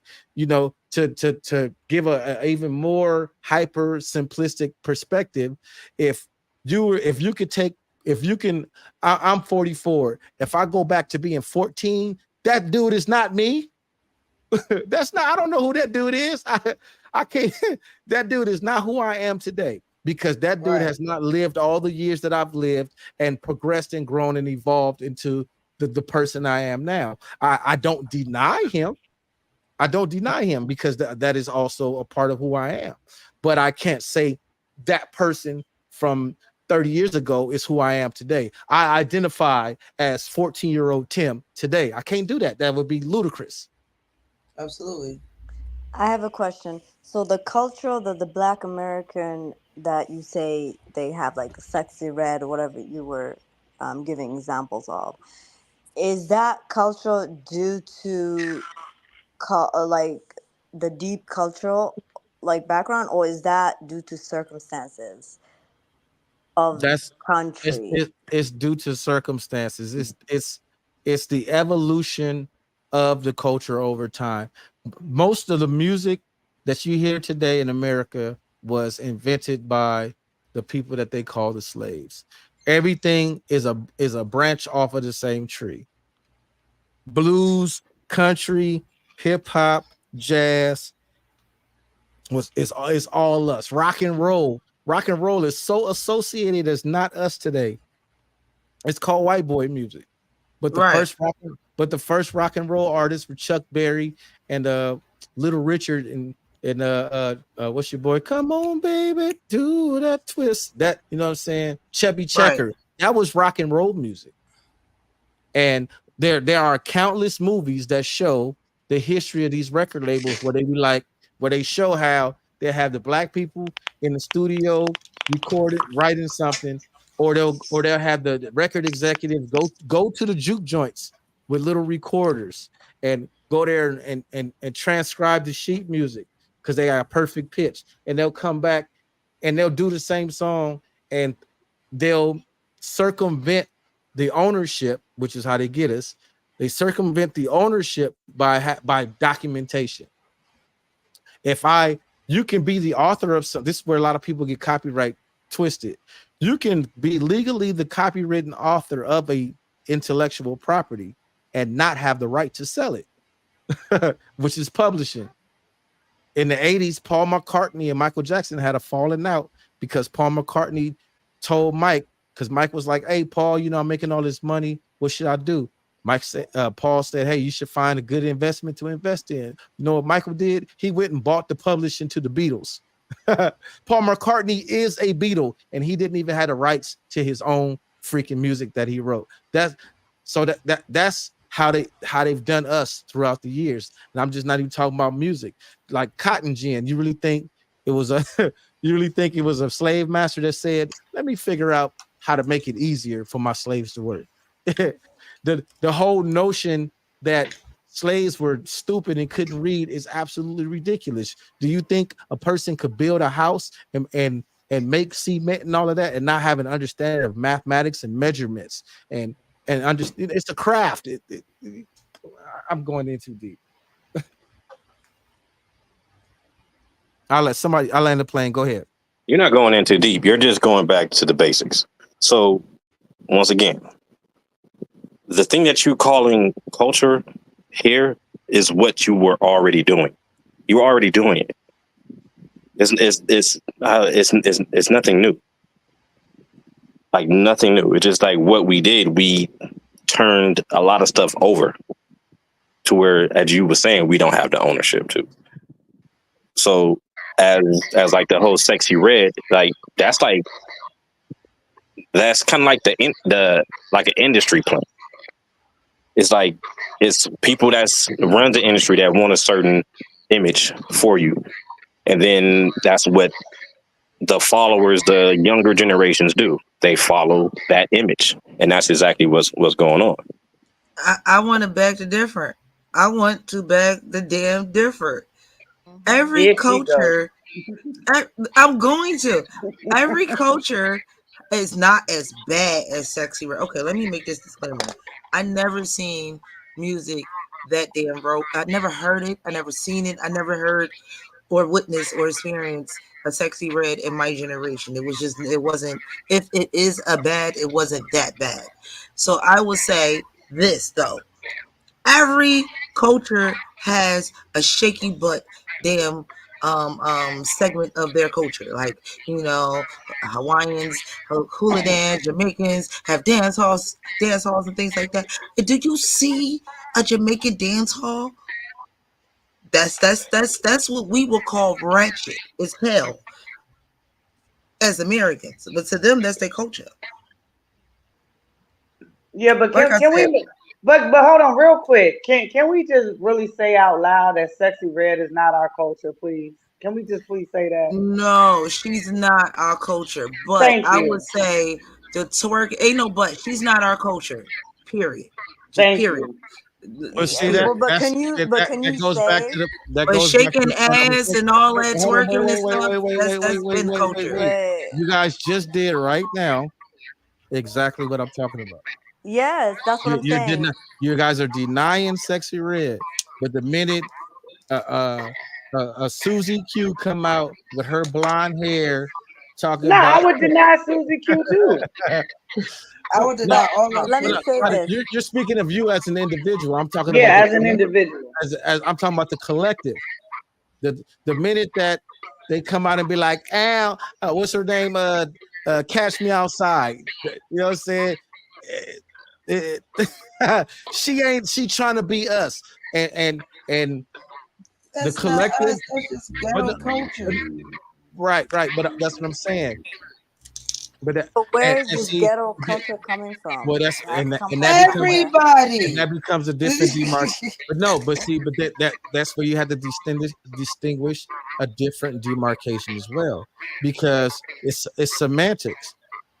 What we would call ghetto culture, we wouldn't look at white trash people and call them ghetto culture. We would call them white trash. But It's the same shit. it's essentially the same Oh thing. yeah, It's to just, me it's the same thing. it's just Yeah. people in poverty that's living a certain type of way. That's what I want to say. I'm like, there's a ghetto culture where she emphasized in ghetto culture. I can't say that's black culture, but her bending over, shaking her ass, and doing all those, or Gorilla. Gorilla don't even twerk. She just do all the little fancy, dances that the kids do nowadays. I can't say that's not black culture, bro. That's typical black culture. Shaking your ass is typical what we do. I think she's doing what all North American individuals do in order to get famous. Like you can look at any white, Spanish, black. They all do the same thing. They all twerk. Right. They all rap or sing. They have, it's the same thing. But why does she get so much hate more? I think it's because she's black, and that's why she's getting the most hate. No, because she talked about her it's not. CDs and if you her look at Ice coochie Spice, She's green. a She's a Sukiyana that went mainstream. Even Suki didn't go that damn far. Like, you know what I'm saying? that means she's tapping. Which made me mad. I ain't gonna lie, because Suki got better bars, but she didn't even get that far. But that means she's tapping into a lot of people that maybe there is majority of individuals that And think that's what I wanted to touch on right there, exactly. QT. What because to build on what Percy said when Percy was saying that it's a narrative that they're trying to promote via a certain sound, but anybody in business know you can only sell what the people want. We go back a few years, we had Conscious, we had the Dead Prez, we had Queen Latifah, we had the whole crews, like the Native Tongues and all of that. We had all of that, and they were widely successful and popular. And I promise you, the people that's in this business to just make money, they don't give a damn of what the product is. They just care that the product is selling. When they saw that a particular product was selling more than this other product, they was like, hey, we're gonna put more money behind this product over here. And it was literally that. It wasn't this is my personal opinion. I don't think this is my personal opinion. I don't know. I wasn't on the executive boards to know. I don't think there was like, we're gonna push this particular type of music because we want to destroy the black community. They was like, we're gonna push this music because this person sold triple platinum and this person went double wood. I'm not putting money in the double wood. I'm gonna put money in the triple platinum. You know what I mean? That's how I'm gonna agree. I'm gonna agree. It was like that from the rip. And at one particular time, it was coveted. The DJs covered it. But then it started getting monetized because they started seeing the money in it. And they started seeing the money in, well, first of all, sex sales. We know that. And they started seeing the opening for that market. I mean, you had the Uncle Luke's. You had that market for that. And that thing took off. Luke's, you had the queen of this, the print, what she called herself, the princess of something, the tiara princess. We had little Kim. We had all, what I'm saying? We had all of that. Sexy Red is not the originator of it. Right. So you're saying now it's just a new generation and just a new way of thinking, and that goes back to the point that I'll keep reiterating. At 44 years old, I am able to say that I have witnessed with my own two eyes and every breath that I've taken all of these years that a culture transformed. I've seen the first female rapper to win the first solo #1 Grammy for a single be Lauryn Hill. Girls, you better watch out. Some guys are only about that thing. To 21 years later, the only other female rapper to ever win this same award said, "Look, little bitch, you can't fuck with me if you wanted to. These expensive. These is red bottom. These is bloody shoes."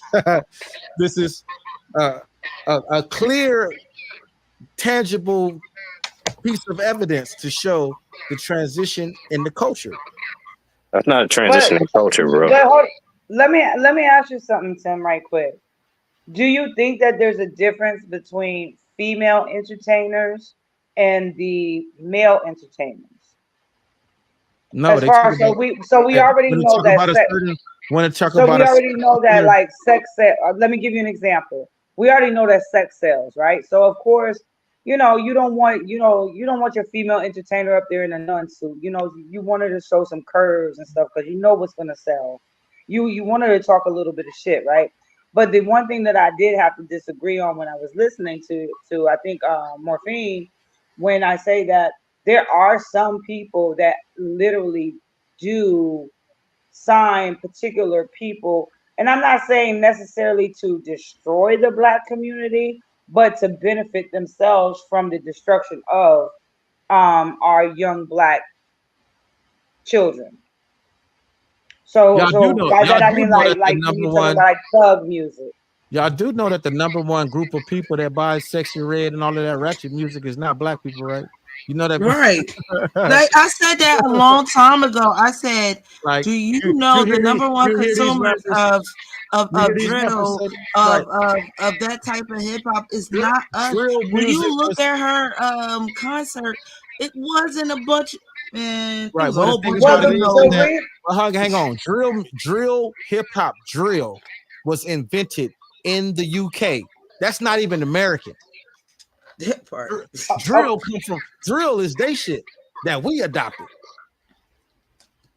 For one, okay. and then number two, all of my life that I've understood and followed hip hop from my teenage era, from Snoop and Dre and all, I have heard every last one of them say that they've tripped the hell out when they would do shows in Denver, Colorado, and be looking at a sea of white people, and then white people be like, one, the whole audience, 3 and 2 to 4, Snoop Doggy Dogg, selling out 50,000 seat arena, and they the only Black people there.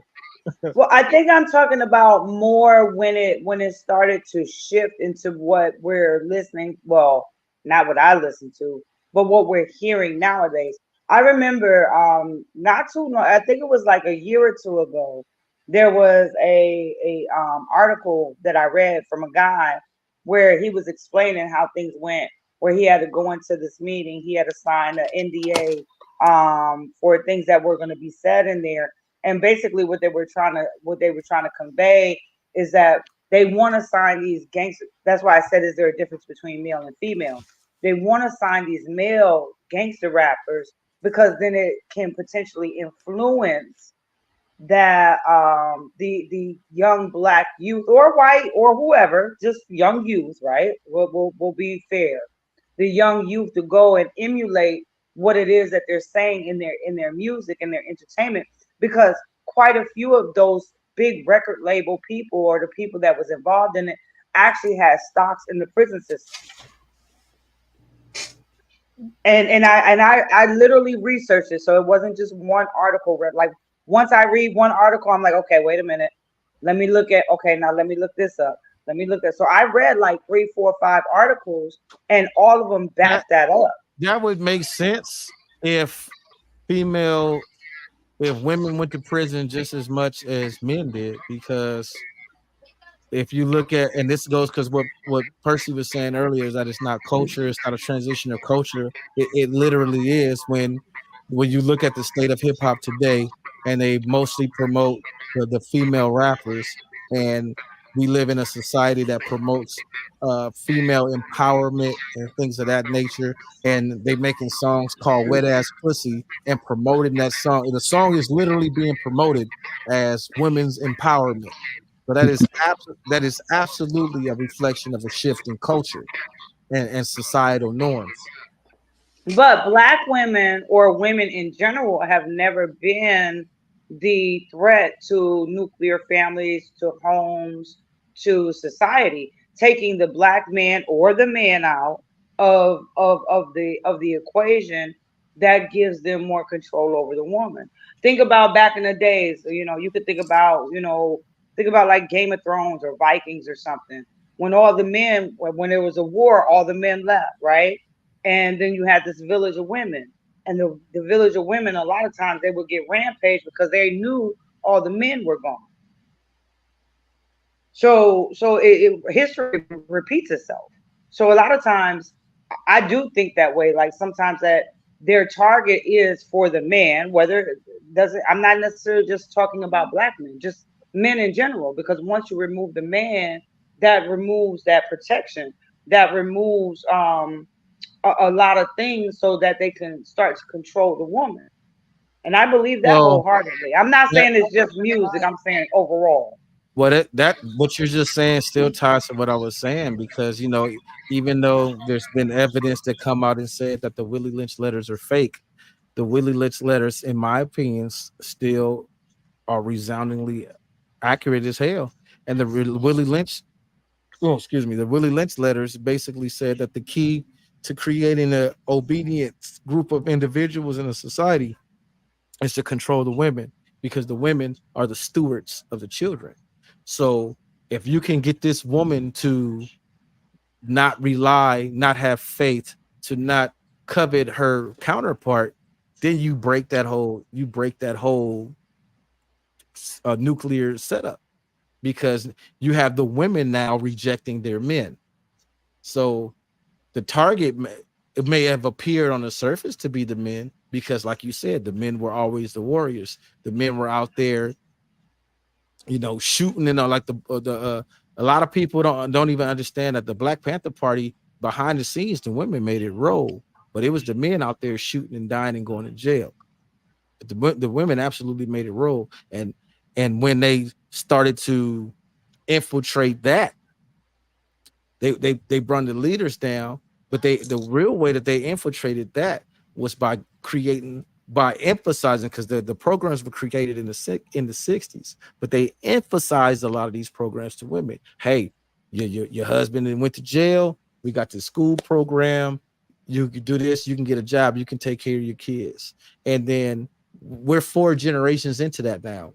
The first generation was, what we're gonna do. The first generation were actually men during the Great Depression that went on into the 60s that couldn't get jobs as they started closing these factories and all of this stuff. And they told their women, go ahead and get down on the program because these babies need to eat. It was men that said, you know what, we're gonna do for these babies. Then and the proof that it was understood that they were saying this is just something we're doing for right now is that in the 70s we had the whole Black movement as a unit and as a family.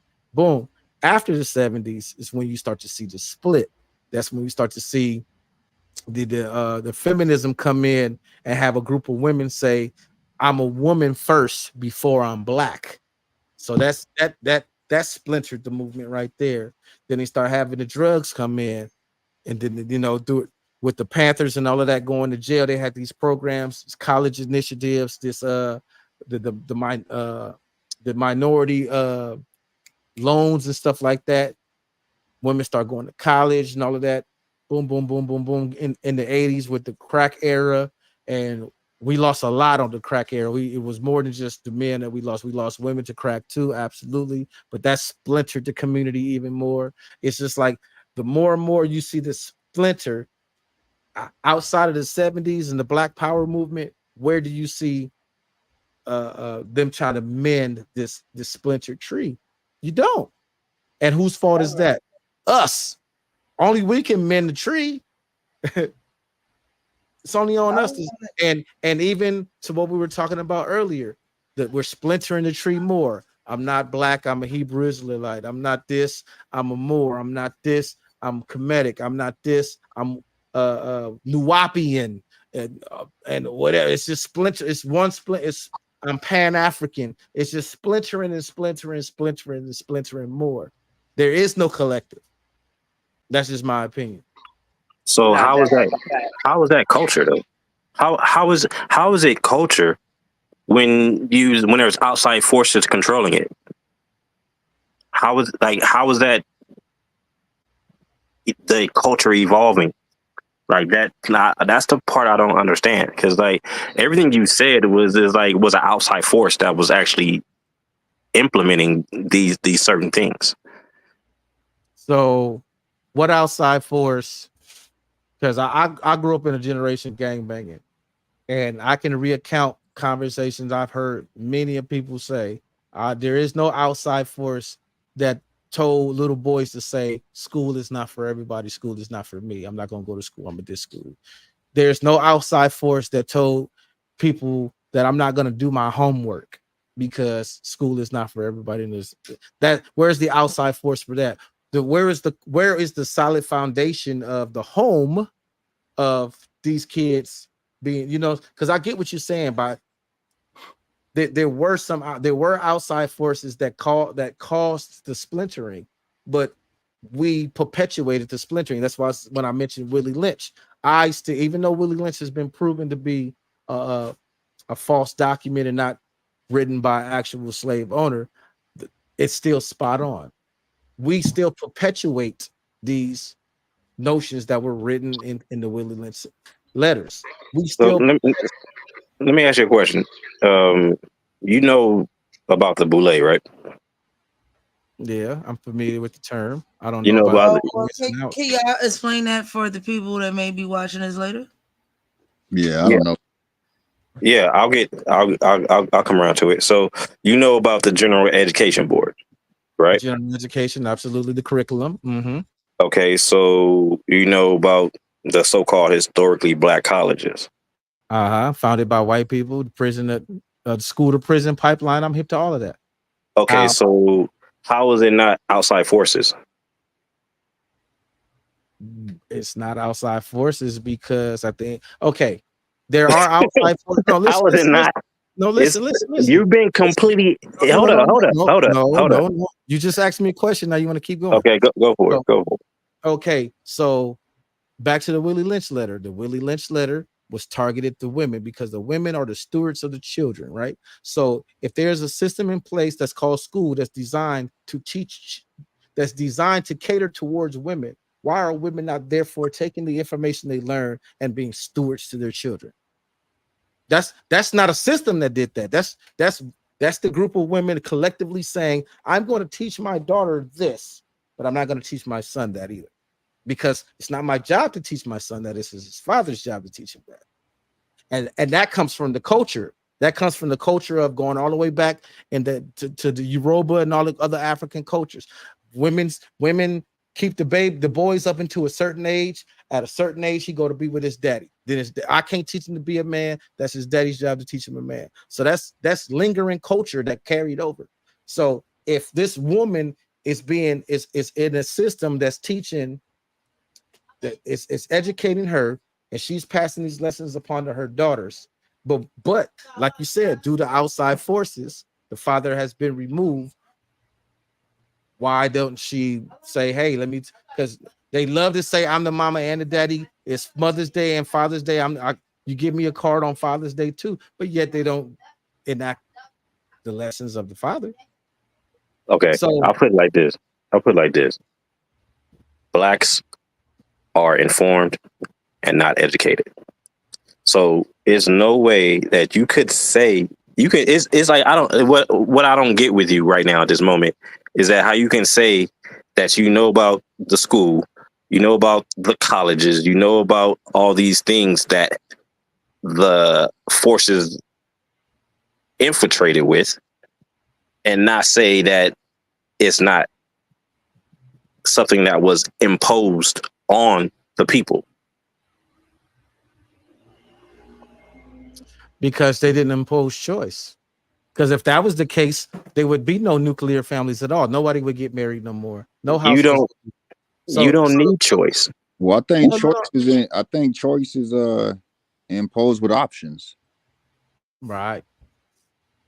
So I mean, if we don't have those options, that limits our choices. That's facts. And that goes back to the self-perpetuating damage, is that the victim mentality, to build what John is talking about, John Neal is saying. The How is victim- that? No. How's that a victim? No, there is a victim's mentality. Back to what I said earlier.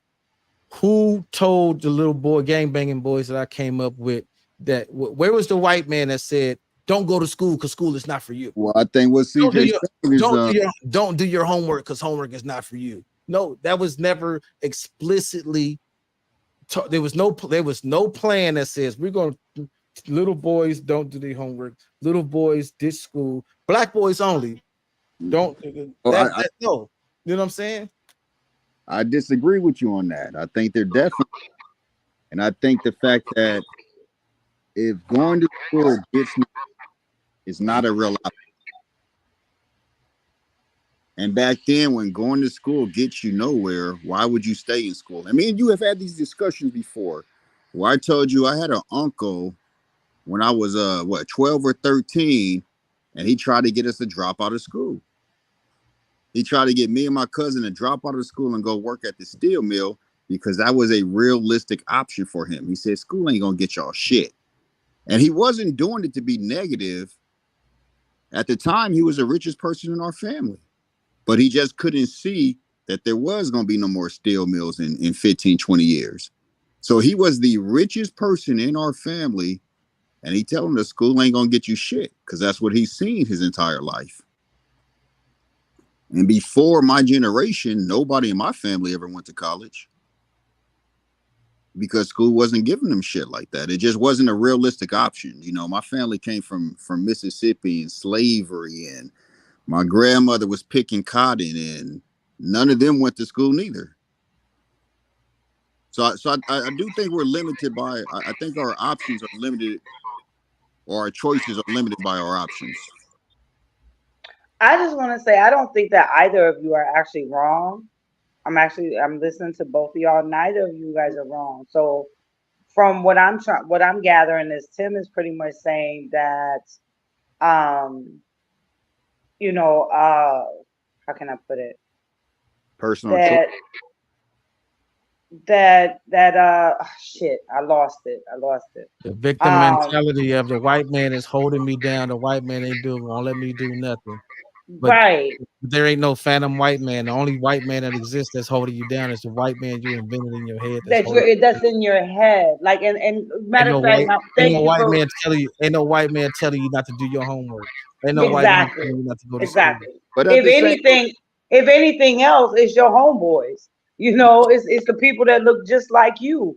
And those are the ones that are bringing. And that's what I said in the Willie Lynch letters. Is self-perpetuating.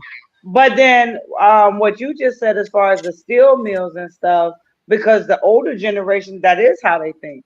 That is where they come from. They don't come from. I have my father-in-law. Long story short, my father-in-law used to drive the school bus. That's how he met my mother-in-law. They've been married 57 years. He used to pick her up for school because they didn't value boys' education. So he would drive the school bus and drop all the girls off at school, and then he'd have to go back to the land and work the land. And then she would help him get past those little, he still had to do some schoolwork, but she'd help him and get past it so he could actually, quote unquote, graduate school. So they didn't value young boys' education. They wanted them out in the fields, out in the factories and stuff like that. So that's why I said neither one of you are actually wrong. But I like I said, there's no phantom white man telling your kid not to do their homework or to skip school or to do all this other stuff. That's just not happening. I definitely agree with you on that. There's no phantom white man. But then at the same time, when you want to bring up when we talk about the Willie Lynch letters, and regardless if they were actually written or not, that system was in place, and that system left a legacy. And the legacy is doing what it was supposed to do. That's exactly what it was supposed to do. And so, I mean, it's hard for us to, if we acknowledge that, we got to acknowledge that shit, it was a lot of smart people in place that try to make that work.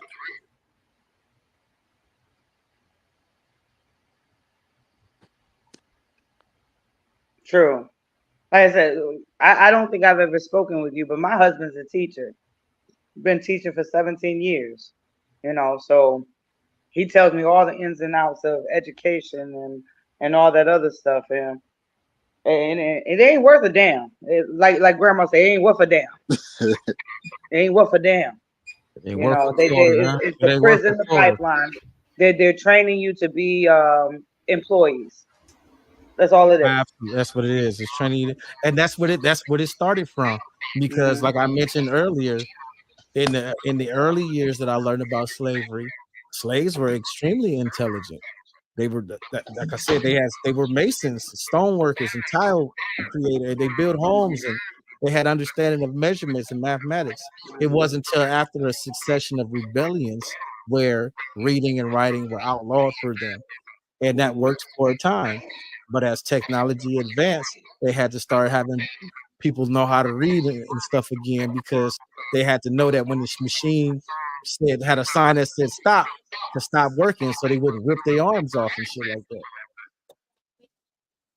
Yeah, the educational system that we knew back then is far different than what we know now. Now, I mean, hell, even John D. Rockefeller, who pretty much invented the education system, said it out of his own mouth. He's not trying to educate, he's trying to create workers. He said it out of his own mouth. And if you think about it, and I explained this to my sons one day, because I don't want my sons to be robots. And I said, look, let me tell you something. I said they're setting you up for to be an employee, and I want you to be more than that. But for now, we got to do this because it's the law. You got to go to school. I said, but check it out. I said, you go to school, so you get ready, you go to school, you clock in school, you do a little work, you get a break, then you do a little more work, you take a lunch. Then you do a little more work, you get another break. Then you do a little more work. Now it's time to clock out and go home. Then you get home, you might have some homework to do. It kind of equivalates to adult life. Where okay, now I done got off of work. Now I gotta take care of the kids. I gotta cook dinner. For them, it may just be homework or taking out the trash because there's other things that need to get done too. I said they're just setting y'all up to become adults, and in a beehive mentality. All you're gonna do is get up, work, come home, work some more, go to sleep, wake up, and do the same shit all over again. I'm trying to break the cycle with my kids, at least for my kids. But that's what the education system is now. And they don't give a shit about your kids. I done said this on numerous calls. They don't give a shit about your kids. They'll pass your kids with a D. They could be dumb as a box of rocks. Can't read past the 4th grade level. And I promise you, they're going to push that 50 on their report card so they can see them walk across the stage so they ain't got to deal with them no more. And they're Yeah. going to send your kids out here dumb as a box of rocks. It is interesting that you use the term, you know, your kids are not going to be robots. You know what the origin of the word robot means? No, but you're Slave. going to tell me. Slave. Slave. Makes sense. Makes sense. Yeah, robot literally came from a Czech word robota, which means forced labor. That makes perfect sense because everything you tell the robot to do, it does. Without question. Without question. Facts. But that's where I always get into it where that's why us as parents, we have to be our kids' biggest advocates. We have to teach them ourselves because you got some good teachers out there. Like my husband, he's a great freaking teacher. I'll never take that away from him. He's an awesome teacher. If one of your kids had my husband as a teacher, trust me and believe they'll always love him and remember him. But every teacher ain't like that. Some of them in there for a paycheck. They don't give a shit about your kids. Yeah. They just there to do their job and collect a paycheck. And then a lot of these teachers, their hands are tied by administration and politics and numbers and accreditation. So like I said, a lot of times I've seen the emails where he'll get an email and says, "Oh, little Johnny got a 45. You think you could add 5 more points to it just so we can get him across the stage?" And Billy's looking like, "What the fuck? No, he ain't do shit all and year." and a lot of that has to do with the school having getting funding based on a certain number of graduates, based Yeah, on the heads in the desk. reputation of the school's ranking. All of that is determined on how many people walk across the stage. That's right. It's accreditation. That's how they keep their accreditation and their numbers. And if they don't have the numbers, they don't get the accreditation. And then people start to lose their jobs. And guess what? They ain't trying to lose their jobs. So if that means they gonna push your little Johnny to a 50, even though he can't read, they gonna push him to a 50 and get him across that stage, and they gonna clap for him and everything. They're gonna be like, "Hey, go Johnny!" That's another thing too. You know, to tie it back into race. That's not something they do specifically for Black students. They do that for anybody that's not performing. No, that's for anybody. Right. But I will say, bringing it back to there's a system put in place to deliberately put people in a certain condition. It's kind of. But now because I never want misinformation out there, and I'm only speaking from what I know from the 16, 17 years he's been teaching and the 15 years I've been with this man. It's not as often in other schools than it is in our school. And I'm being honest. Because not only does he teach there, he does homebound, he does summer school. I mean, he coaches, he does everything within the school system. So he also gets to see, like, there's a high school right up the street from my house. It's a predominantly white school. And half of the shit that he goes through at his school, he doesn't see at the school whatsoever. Never. And I can Is there agree. a difference in culture though, or class, or both? Both probably. Yeah, because class is still culture. I would say more class than culture, because we live in a pretty bougie ass area. But that's what I'm saying. Class is still culture. Class still comes with a certain set of practices that comes associated with class. And where he teaches, his actual home school where he teaches is predominantly, I'm gonna say, impoverished. To be fair, and it's not just all Black. It's Black, brown. You got a couple white folks sprinkled in there. So it's not just all Black, but yes, the majority are Black. And it's a very poor school, and he sees the most there. He says it, and even down to, like, he says, matter of fact, I'll never forget, one day I took him lunch up here at Homebound. The school is literally 3 minutes away from my house. He forgot to get his lunch, so I took it up there because he was working late. Took it up there. I walked into that school. It looked like a college campus. I walked into his school. It looked like, I can't even tell you what it looked like. It just looked raggedy, got mold. They got trash cans on the floor to catch the water dripping from the ceiling. But the white school looked like a college campus. They got a Taco Bell in there. Dead ass. I can't make it up. It's resources. Yeah, I was gonna say that's just resources and funding, because typically schools are funded by property tax. So an area where there's a lot of public housing and stuff like that, you're not going to have a lot of funding going to the schools, versus neighborhoods where not only the houses are, there's more homeowners, but the houses yield more property taxes because the cost of the houses are in the upper 100,000s. You know what I mean? So even if there's a neighborhood where everybody owns a house, but the average cost of a home in that neighborhood is $60,000, versus a neighborhood where the average cost of a home is $800,000, the resources are going to be different. True, but when we get down to, look, I'm not saying they needed a Taco Bell, but sometimes they can't even get the textbooks that they need. They can't get the resources that they need to teach. Now that's a huge difference. Right. It ain't got to be fancy, but damn it, can they get the textbooks? Can And they then get they don't, paper? and then they probably don't have the same parent involvement, No, they that don't. white schools have, and that's a truth. It's a sad reality, but that is the truth to it. And Oh like yeah.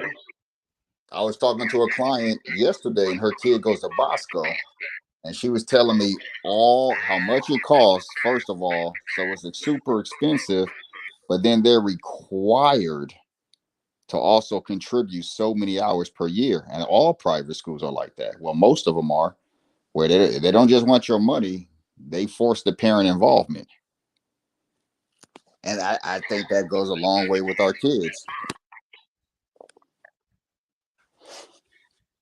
But they shouldn't really have to force the parent involvement. Like I'm involved with my kids because it's important. So that also I'm saying that because that goes to show a lot about some of the things that we prioritize. Yeah, you see, Um, But then that's also a class issue too. class If and you, culture. yeah, class and culture. Because if you got a household that's predominantly single parent households, and that one individual parent is the sole breadwinner, that there is no available parent to be available to interact in all these school functions and all of that parental interaction and involvement. okay, well, let me play the devil's advocate for a minute because there's plenty of times where Billy tells me, I know that woman isn't working. She'll come in and tell Yeah, me, why y'all call me? Y'all was interrupting my show. yeah. Why y'all call me for this? Y'all don't know how to handle them. So let's not act like every And one of that's a them is class because issue. That's a class issue. Just no. We're talking about the same area. Now you can have one oh, mother who I is want to watch. busting her ass. You interrupted Dynasty. I got you. Yeah, you interrupted my dynasty. I was watching Maury. I was why you calling me for this? Now, again, if this is a single mother and she's working her butt off and stuff like that, that's a different thing. Nobody's down in that at all. We're talking about the ones that come in smelling like a ball of weed with their pajamas on. They just rolled out the bed, talking about you interrupted my show. Why did you call me for this shit? And trust me when I tell you, I've heard more Yeah, stories like that than I wish to hear because I think that's ridiculous. yeah, that is a culture and class thing. And when people don't believe school is gonna help their cause, if they don't believe it's gonna help their kids' cause, it's just hard for you to buy into it completely. So everything we do, we gotta believe it. You can't just, I put my kids in school and let them handle it. If you don't believe it, if you ain't supporting your kids at just as much as the school is, those are the results you're gonna get because they don't care about your kids. You're right, it's all a money thing. Let's get them in, let's get them out. I definitely dealt with that with my kid. That motherfucker will hold a D the whole semester or F the whole semester, and that shit automatically goes to a D before the semester closes. So they go and just pass our kids through. So I mean, it comes back to what Tim was saying. There's no white man saying this. I and that just goes to personal accountability. I think that's what you were really trying to say, mostly. Yeah. And I do agree. I mean, we got to have more personal accountability. I think a lot of us understand there was a system in place. There was a way that we all grown up. It's a culture. We all grown up similar, kind of the same way. And there was a system in place for that. And once you realize that, is your personal responsibility to go beyond that. To want more because looking at it now, if it's been that way for generations and generations, and what happens when the kid becomes aware of, oh, they're gonna just pass me anyway. Yeah.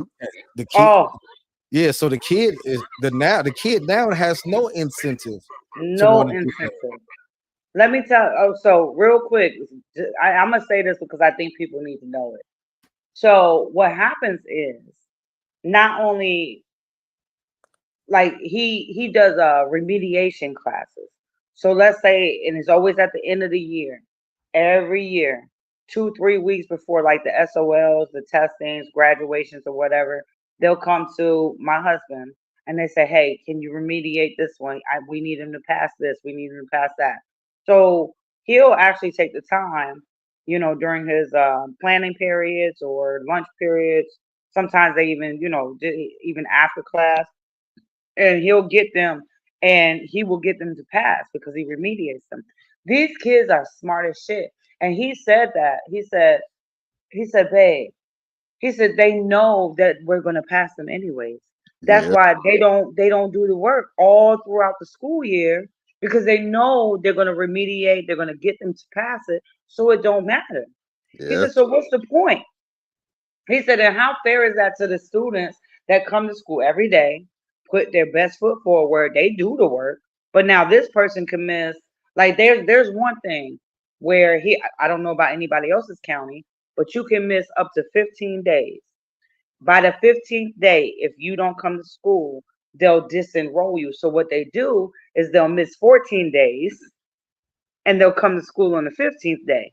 And you have to give them the makeup work and you have to remediate them even though they didn't come to school. You still got to grade the papers. Like if I was a teacher, I'd be like, fuck you. You didn't come to school. I'm not grading nothing. I'm I not agree. doing all that. But you have to because it's all about the head counts, the people in the desk, and people walking across the stage. The money, Your you're right. children, I'll give you one more example and I'll shut up. I remember one time the principal and the assistant principal showed up to my house during the summertime now, right before school started. I thought it was just like, hey, welcome back to school, blah, blah, blah. They talked about my son's attendance because the year prior, he had missed 18 days, but he missed them because he was sick. I don't send my kids to school sick. And she was like, oh, well, just send them to school and we'll determine if they're well enough to stay or not. And I looked at her. I said, did you forget that I was married to a teacher? I said, all you need to do is mark them present. That's all you need.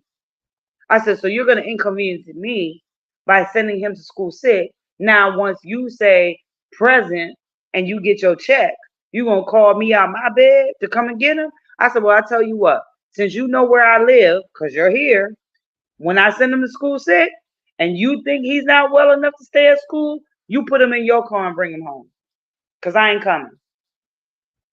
It's all about money. It's all about a check. It's all about a head count. It's all about numbers and who crosses that stage. Point blank, period. And I'm telling you this as a veteran wife of a teacher. They don't give a shit about our kids. I agree with that. And that's when it becomes our personal responsibility to, have more involvement with our kids' lives. And a lot of our kids are, single parent homes and shit like that. And it's people busy, people working, that makes it harder and harder.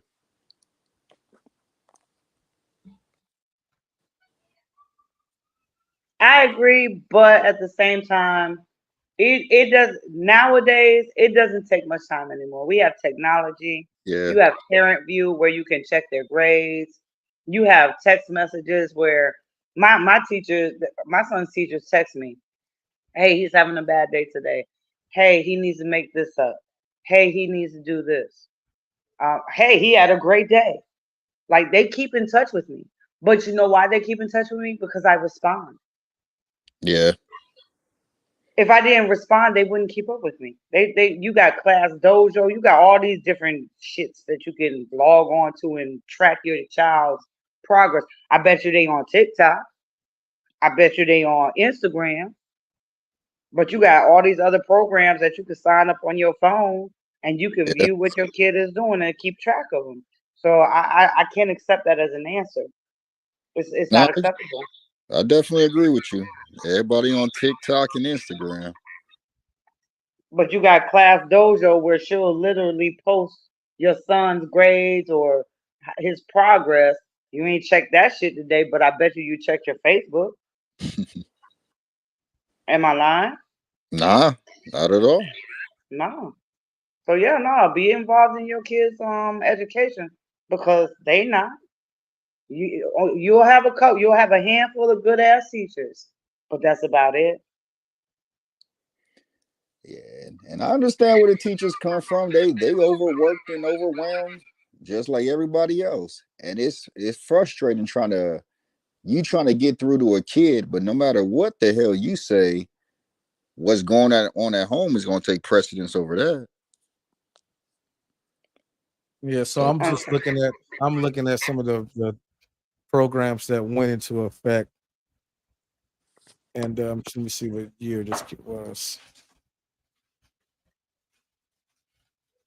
It's basically a program that was recently put in place that I don't say it, and it says it started in the early 2000s.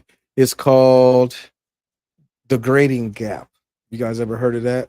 Have you ever heard Billy say that? Yes. So what the Grading Gap is a program where they count the work from students done at underfunded and under resourced schools as the equivalent to grades at different schools. For instance, the idea that a student from an underfunded school who earns a B should be recognized for their performance as a higher level due to the additional challenges they face. So basically, if you go to a school in the hood that's underfunded and you get a 2.0, they're gonna count it as a 3.0 because you're a genius because you was able to get that grade at an underfunded school. Right. Which is ridiculous. That is ridiculous to me.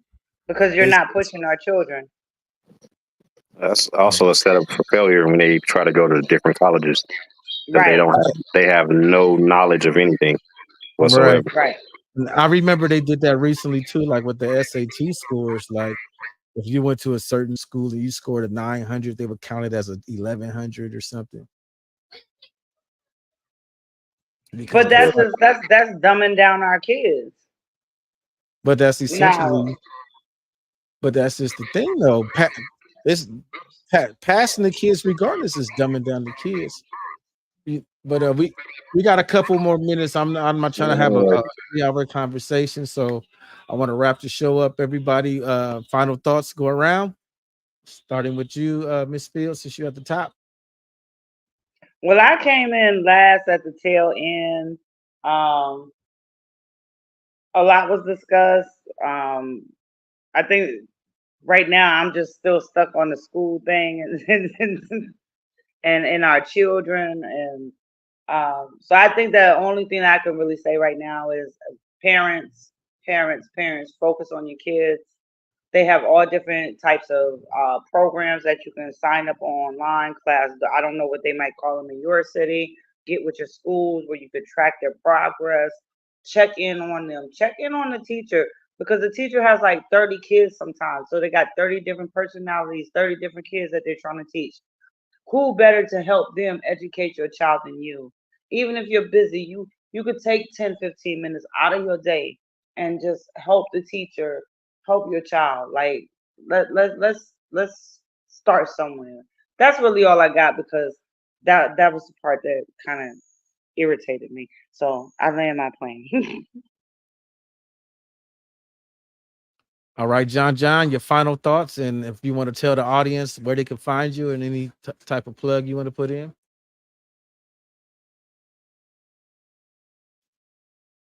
You got to unmute yourself.